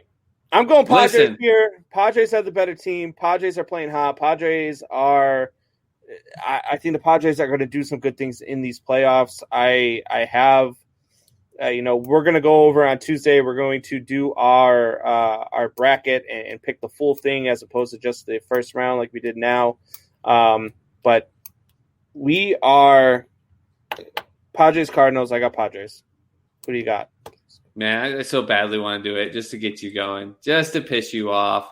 I told you they were making the playoffs. You can sit here and grumble about them all you want. They're too good of a team, a whole scale team. Just like I praise the Rays, but you've got it with an actual set of fan base that actually wants them to do well in St. Louis. One of the classiest set of fans that there are. They're just a fantastic team. Yadier Molina is a great starter. You've got the pitchers actually starting to do some good things. But with that said, they let the Brewers get in. Just as much as the Giants got screwed, they let the Brewers get in when they were still fighting. And I know they were on their, 29 games in 25 days or something crazy like that. But you lose, you go and get beat up by the Royals 12-3. You beat the Brewers quick, but then you lose to the Brewers. You beat the Brewers. You lose to the Brewers, and then you beat the Brewers. Like it just they didn't do enough where they were like, okay, we're going to get in the playoffs and we're going to deserve it. They just kind of were like, because they just got enough to be, Yeah, we said it. Who won the trade deadline, man? San Diego won the trade deadline. They slowed a little bit, then they gelled. They haven't actually been playing super hot, 5-5 their last 10, but they didn't have to as much because of the fact that they got that playoff seed locked in, and they were locked in at the middle of the week. I'm going with the Padres just because I want to see them for the excitement of the game go up against the Dodgers. That's what I want. I want to pick the Cardinals just because they're more of a full team that's already established, and just to watch you just go beat red pissed off. But for the good of the game and the excitement of it, I want to see Padres and Dodgers in round 2 because of the bracket. Yeah, and look, in a 5-game series, that's going to be man. I want to see that too. I really do. So yeah, I will watch all 5 games. By the way, Celtics were down by 8, and I pumped my fist because I turned around and they're up by 3. Oh, geez. 4. They were down by. Yeah, it was fast because they were down by 8, and I turned around in like a minute later. So yeah. Basketball. Jared says, Sox locked up the 3 pick. Dumb. Maybe the Vikings will tank the right way. Well, they're on the right path, Jared. That's for sure. Oh, all right. So we got all of our first round picks in. We only disagreed on what, 3 series? You have the Braves. I have the Reds. You took the A's just to be different, but you said it was a coin flip. I have the White Sox, and then you took the Indians and I took the Yankees. So we'll see how that one goes. I don't know why I said we're going to fill out a bracket on Tuesday. We'll go round by round. We've already done predictions, so we'll go round by round and see how it goes. But yeah, no, look, the baseball playoffs are super exciting for me. Like, this weekend was just fun. I mean, college football was fun to watch. LSU getting beat was fun to watch. LSU getting beat is always fun to watch, especially now that we have Tim Leonard on the show and he's a big LSU fan. But watching LSU lose was a lot of fun. NFL, plus all the stuff that was going on in baseball. I mean, it was just a fun weekend of sports. Let's not forget the Stars. And I know we haven't barely talked hockey. Yeah. Dang, man. They got screwed. They got screwed, by the way, in that overtime. You want to talk about screw jobs? Horrible call. Then on a penalty in overtime, they lose the game. They could have walked in that game completely dejected, and they go back to the overtime, and they beat the penalty to anybody either, man. That's a penalty to one of their biggest keys of winning any series or any game. Yep. And Jamie Benn man, that's why after they scored, he sat in the penalty box. Did you see that? He just sat there. He didn't want to come out. He was pissed. It was it was a crappy call, but kudos to them for saying we're not done. We're not. This is what they've done. They're not done, man. I hope to God they come out tomorrow and win 6-0, and it's not even close, and we get a Game 7. I don't even want it to be close. I don't want to have I just want to see a Game 7 in it. So I don't care who wins Game 7. That's it right there. That's it. I want to see a Game 7, but here's the thing: I don't like the Lightning because of the rivalry with Boston lately, and you know dang well I've already said it. I've sat around and been dragged around drunk down in Dallas all the time, and when they lost to the St. Louis Blues in the playoff series in a game, and I was in the Hooters right next to it, and I had my work buddies bringing me out so I could stick my head out of the window and telling all the Dallas fans why the Stars suck. The only silver lining, and this isn't I hate when sometimes fans are just like, well, I'm rooting for that team because that player was drafted by our team, but there is the connection aspect. Seguin, when he was drafted by the Bruins, there was a lot of people that thought he was going to be a lifelong Bruin. He left. It was kind of a shock to a lot of people in New England that he left. I would love to see Jamie Benn lift the cup. Some crappy years, and he's there. So it'd be nice to see him, but same as you. I don't care. I just want to see Game 7. Yeah, I mean, guys like Jamie Benn, I love to see lift the cup. Anton Hudobin, I would love to see lift the cup. Guys like that, Tyler Sagan's another one. Again, he was a guy who they wrote off out of Boston, and so he didn't get written off of Boston. It was a shock when he left. It was he got written off after he left Boston. He got written off. Okay. I was going to say, no, we were shocked. Most fans couldn't believe that happened. So and so those guys I would be happy for, but then again, I'd be happy for Stamkos and the guys like that. You see, he's not playing. I did. He's out for the rest of the Stanley Cup. That's a bummer for him to come back, especially after scoring that goal. Yep. Yeah. It was a big goal, and now he's not going to play. That's kind of a bummer for the Lightning. But in the same way, Stamkos was big. He got that goal, but they got there without him, and they were gelling just fine without him. So it might help them a little. I don't know. There's no prediction in this NHL playoffs, which is why it's so amazing. Dude. I love, and I was trying to explain this to my girlfriend last night, and we turned on a hockey game, and I said, "This is the most exciting playoffs. It's the most exciting sport that there is. Just check it out, watch it a little bit." And she's like, "Really? This is the most exciting?" I'm telling you, it's the most exciting. And it was just end to end. It was overtime. Me and her dad were sitting there watching it. It was just a lot of fun to watch the game. Yep. And then, but I try to explain that to people all the time that hockey, you can't pick. You don't know who's going to win the Stanley Cup heading into the playoffs. Like we try to do our predictions here for baseball. There are series we feel are locks. We do our predictions for NFL. We feel like there's no way a team's going to win. When you do NHL picks, you don't know.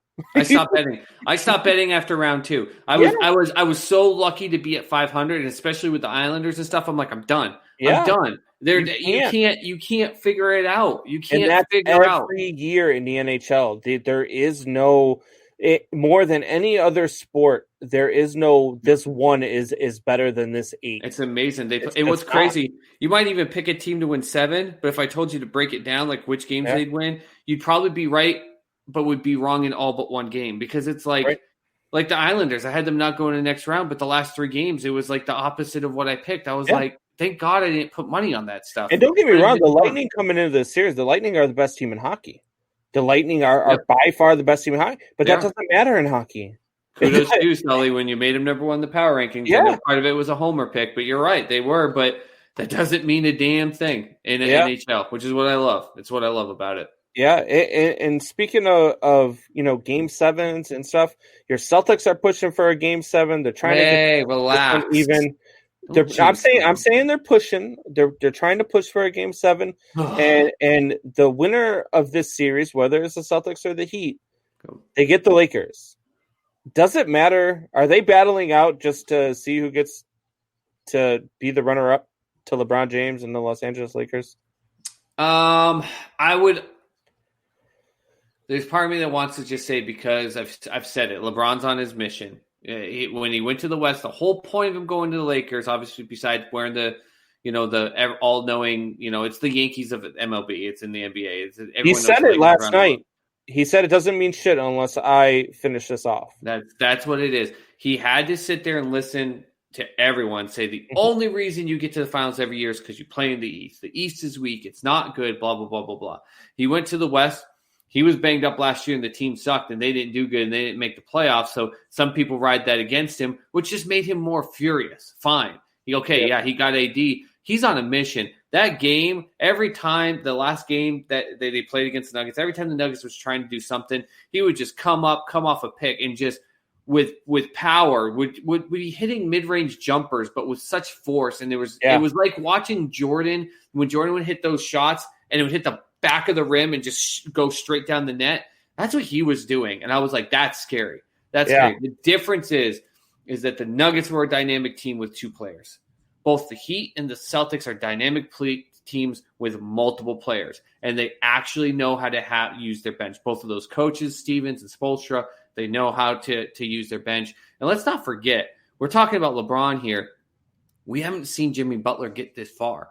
And there's a dynamic with Jimmy Butler where he's not playing these games in the whole playoffs where he has to take the game over.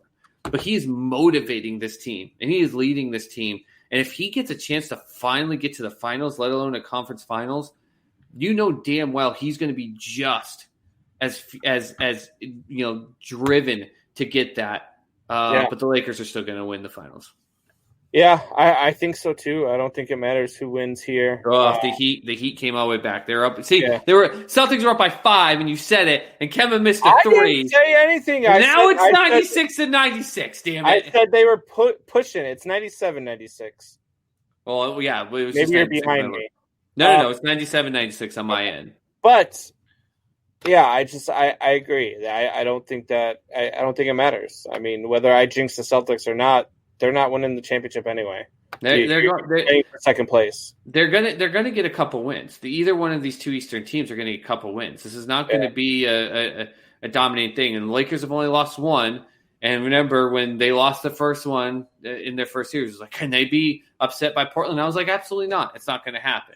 And then they lost 1 to Houston. People were like, oh, Houston's ready to roll them. And I'm like, it's not going to happen.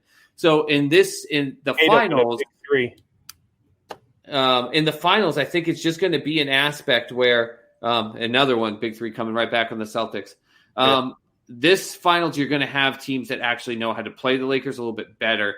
It's just not going to matter. LeBron James, you see him celebrating them going. He's sitting on the court. They are playing tonight. Tonight, and if they go 7, they're playing for an Eastern Conference championship. That's all they're playing for. It's just it is what it is.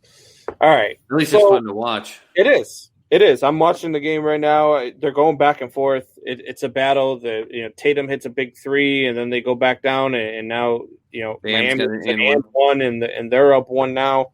So it's going to be a fun, whether this is the last game or you get a game 7, it's just going to be fun to watch. But it's the NBA Finals are only going 5 or 6 games, and the Lakers are winning it. Heck of a weekend for sports, that's for sure. Yeah, absolutely. So I was watching the Bears game. Did you get to see any of it, Sue? Just the highlights. Okay. So I went on Facebook and I said, this is the worst officiating crew I've ever seen in my entire life. And it was really bad. And that's just not me saying it. It was bad on both ends. It was bad for the Bears. It was bad for the Falcons. It was just horribly officiated. So at one point, the Bears pick up a fumble. Okay? They pick up the fumble, and as the lineman who picks up the fumble is running backwards the wrong way, okay? He's one of his teammates there who is a much smaller, faster player, and he pitches it to him. Now, because he's running the wrong way, they throw a flag, and they say it's an illegal forward pass.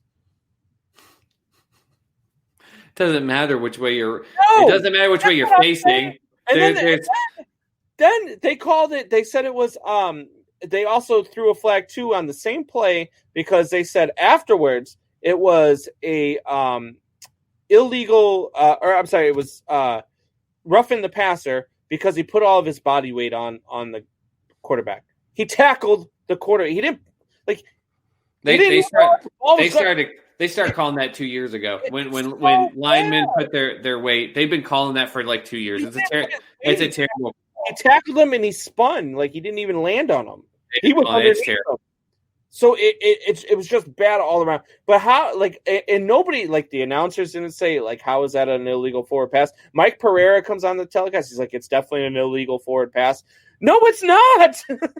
No, it's not. The aspect of throwing it in front of your body means nothing if it's going backwards in the direction of your field. Yeah, that's terrible. That's like a hook and ladder. You're going to be facing usually the wrong way in that dynamic. So that makes no sense at all. They had another play where, and as much as I love Allen Robinson, he does not very often win the one-on-one jump balls. He's just not that guy. Which blows my mind. I know. That he doesn't win those. But he gets one and he catches it, and it's one of those ones where he catches it, and as he's going to the ground, the defender puts his hands on the balls. He does a somersault.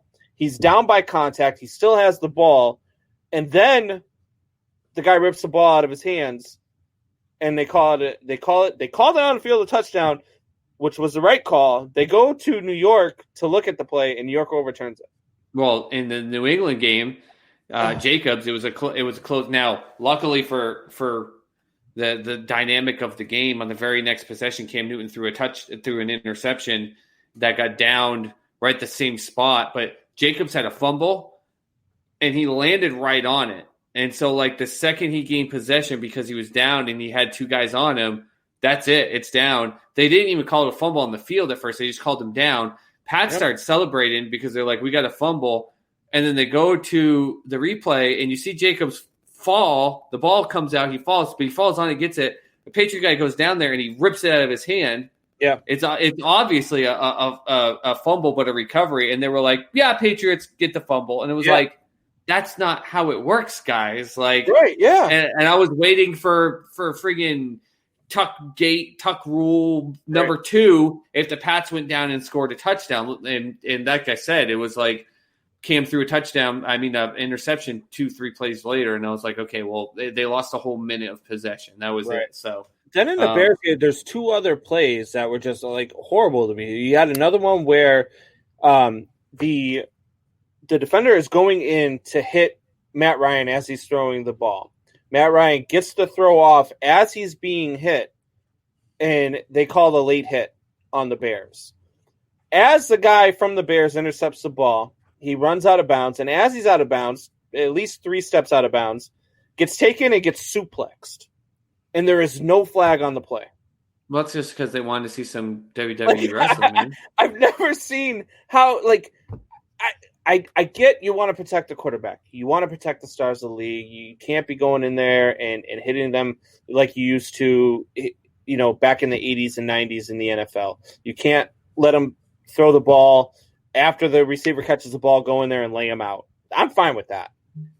But if you're in the middle of hitting a guy while the ball's still in his hand and you're in the motion of throwing the ball, that's not roughing the passer. That's completing a tackle.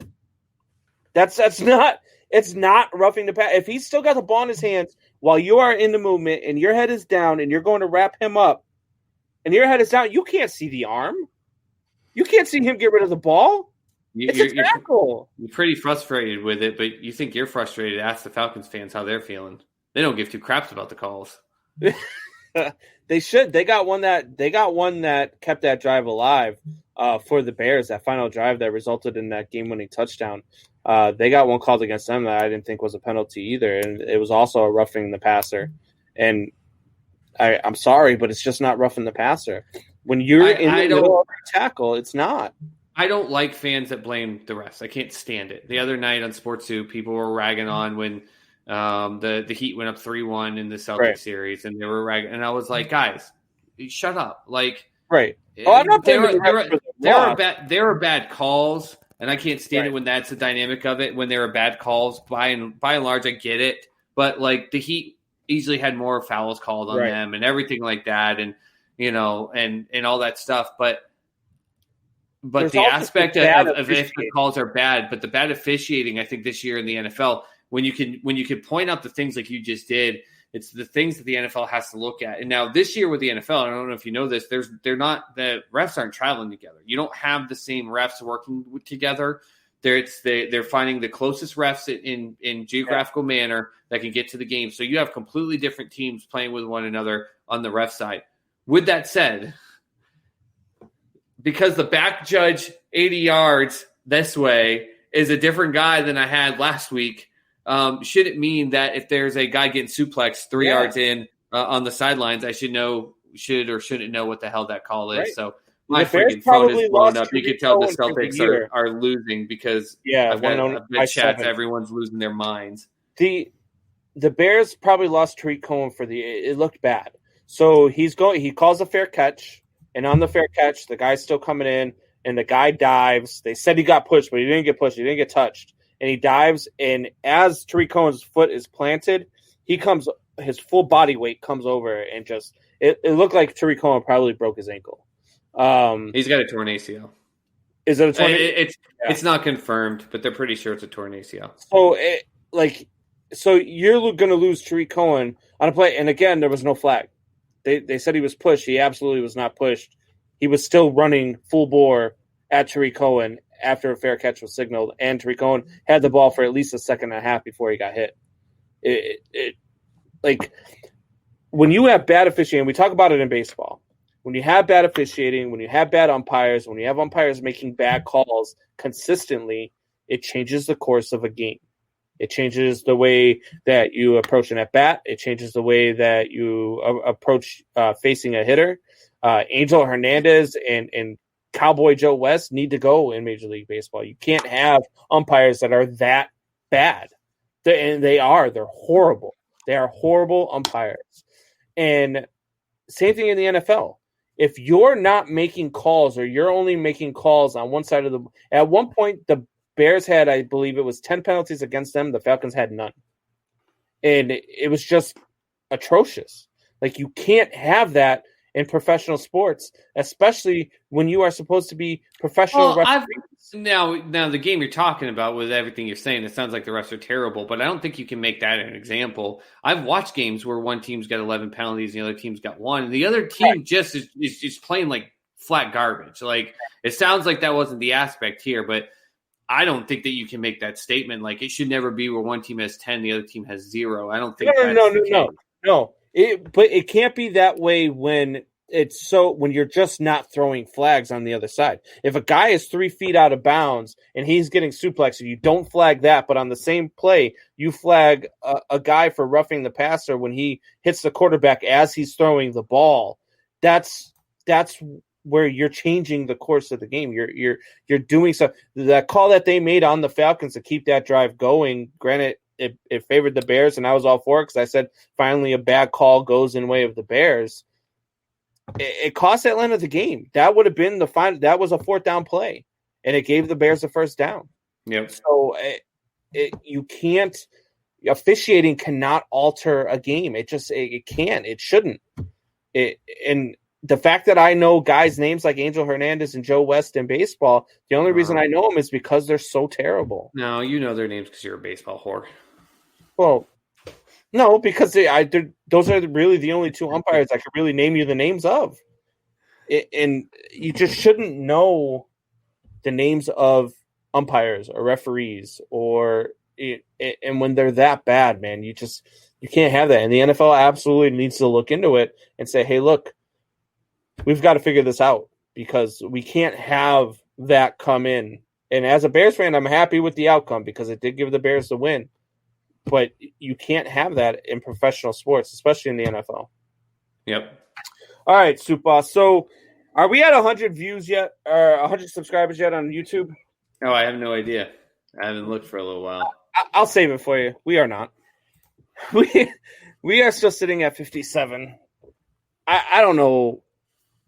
I don't know what to do anymore. I have a feeling we're going to end up losing all of our prizes, and then we're going to have nothing, and then all of a sudden we're going to hit 100, and I'll be like, why didn't you guys do this before? Yeah, they could be like, hey, you guys get to that number you're talking about. Maybe we should do something. And we're going to be like, no. All right, so time has come. We're going to pull another thing out of the hat. Here we go. Saints, by the way, only up by 4 at halftime. The Mauer jersey is gone. The Joe Mauer jersey is out of the running. You guys, look, it hurts me more than it's hurt you. I don't know what else to do.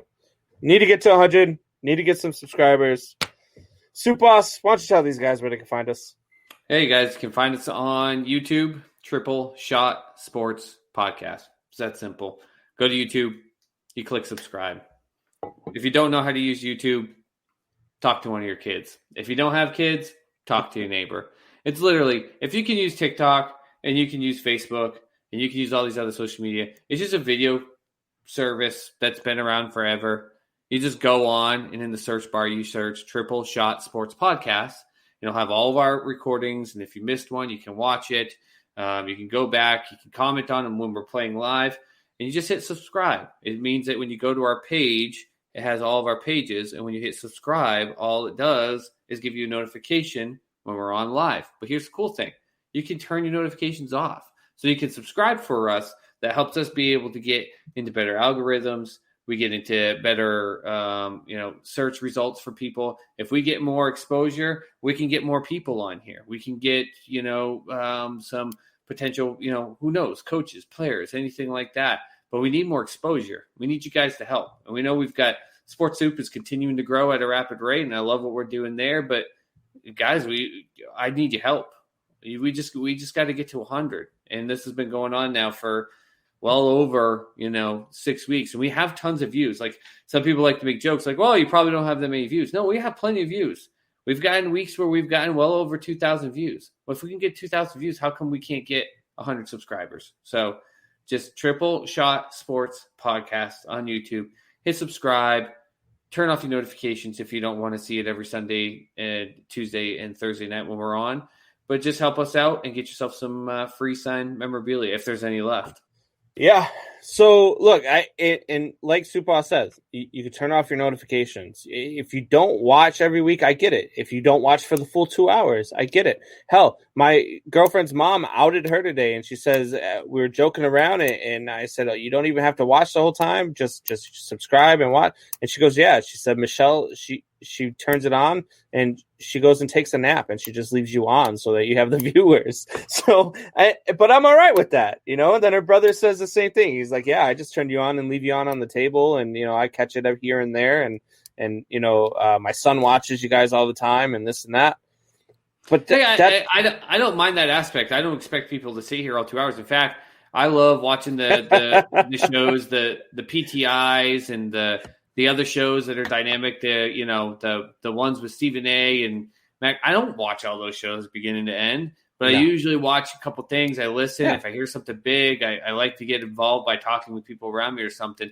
The difference is that when I watch PTI or I watch Around the Horn or I watch any of those other shows, I either just talk to people in my office or I'm talking to myself. Right. With us, you can only see 10 minutes of us and right in the comments talk to us. Right. We'll get that comment and we'll talk back to you. That's the thing. Like for you guys like Jared and all these other guys who you guys are big sports guys. Like my girlfriend watches, but she watches just to support the show and to support me.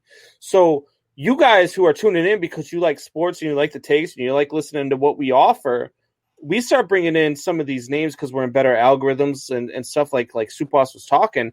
You get to talk to them too. Exactly. We're still going to bring your comments up. You're going to be able to talk to whoever it is we bring on the show. Yeah, we're not using you guys as stepping stones to be like, get us to the ability to interview some better people so we can get better at what we do. Ha, ha, ha. No, this is so that we can get better people so you get better content and you can talk with them. It's not like the PTI bringing on a special guest and then that's it. You guys get to talk to them. I watched tonight because Supas was back on. She knows what's up. Yeah, so she finally didn't take a nap. With you here, that's savage. Start the show. Get out of here. All right, guys. We are out of here. You guys have a great night. We will see you Tuesday night. Enjoy the Sunday night game. Enjoy the Monday night game. Go Cardinals! Enjoy the NHL. Go Cardinals! Oh, fuck the Cardinals.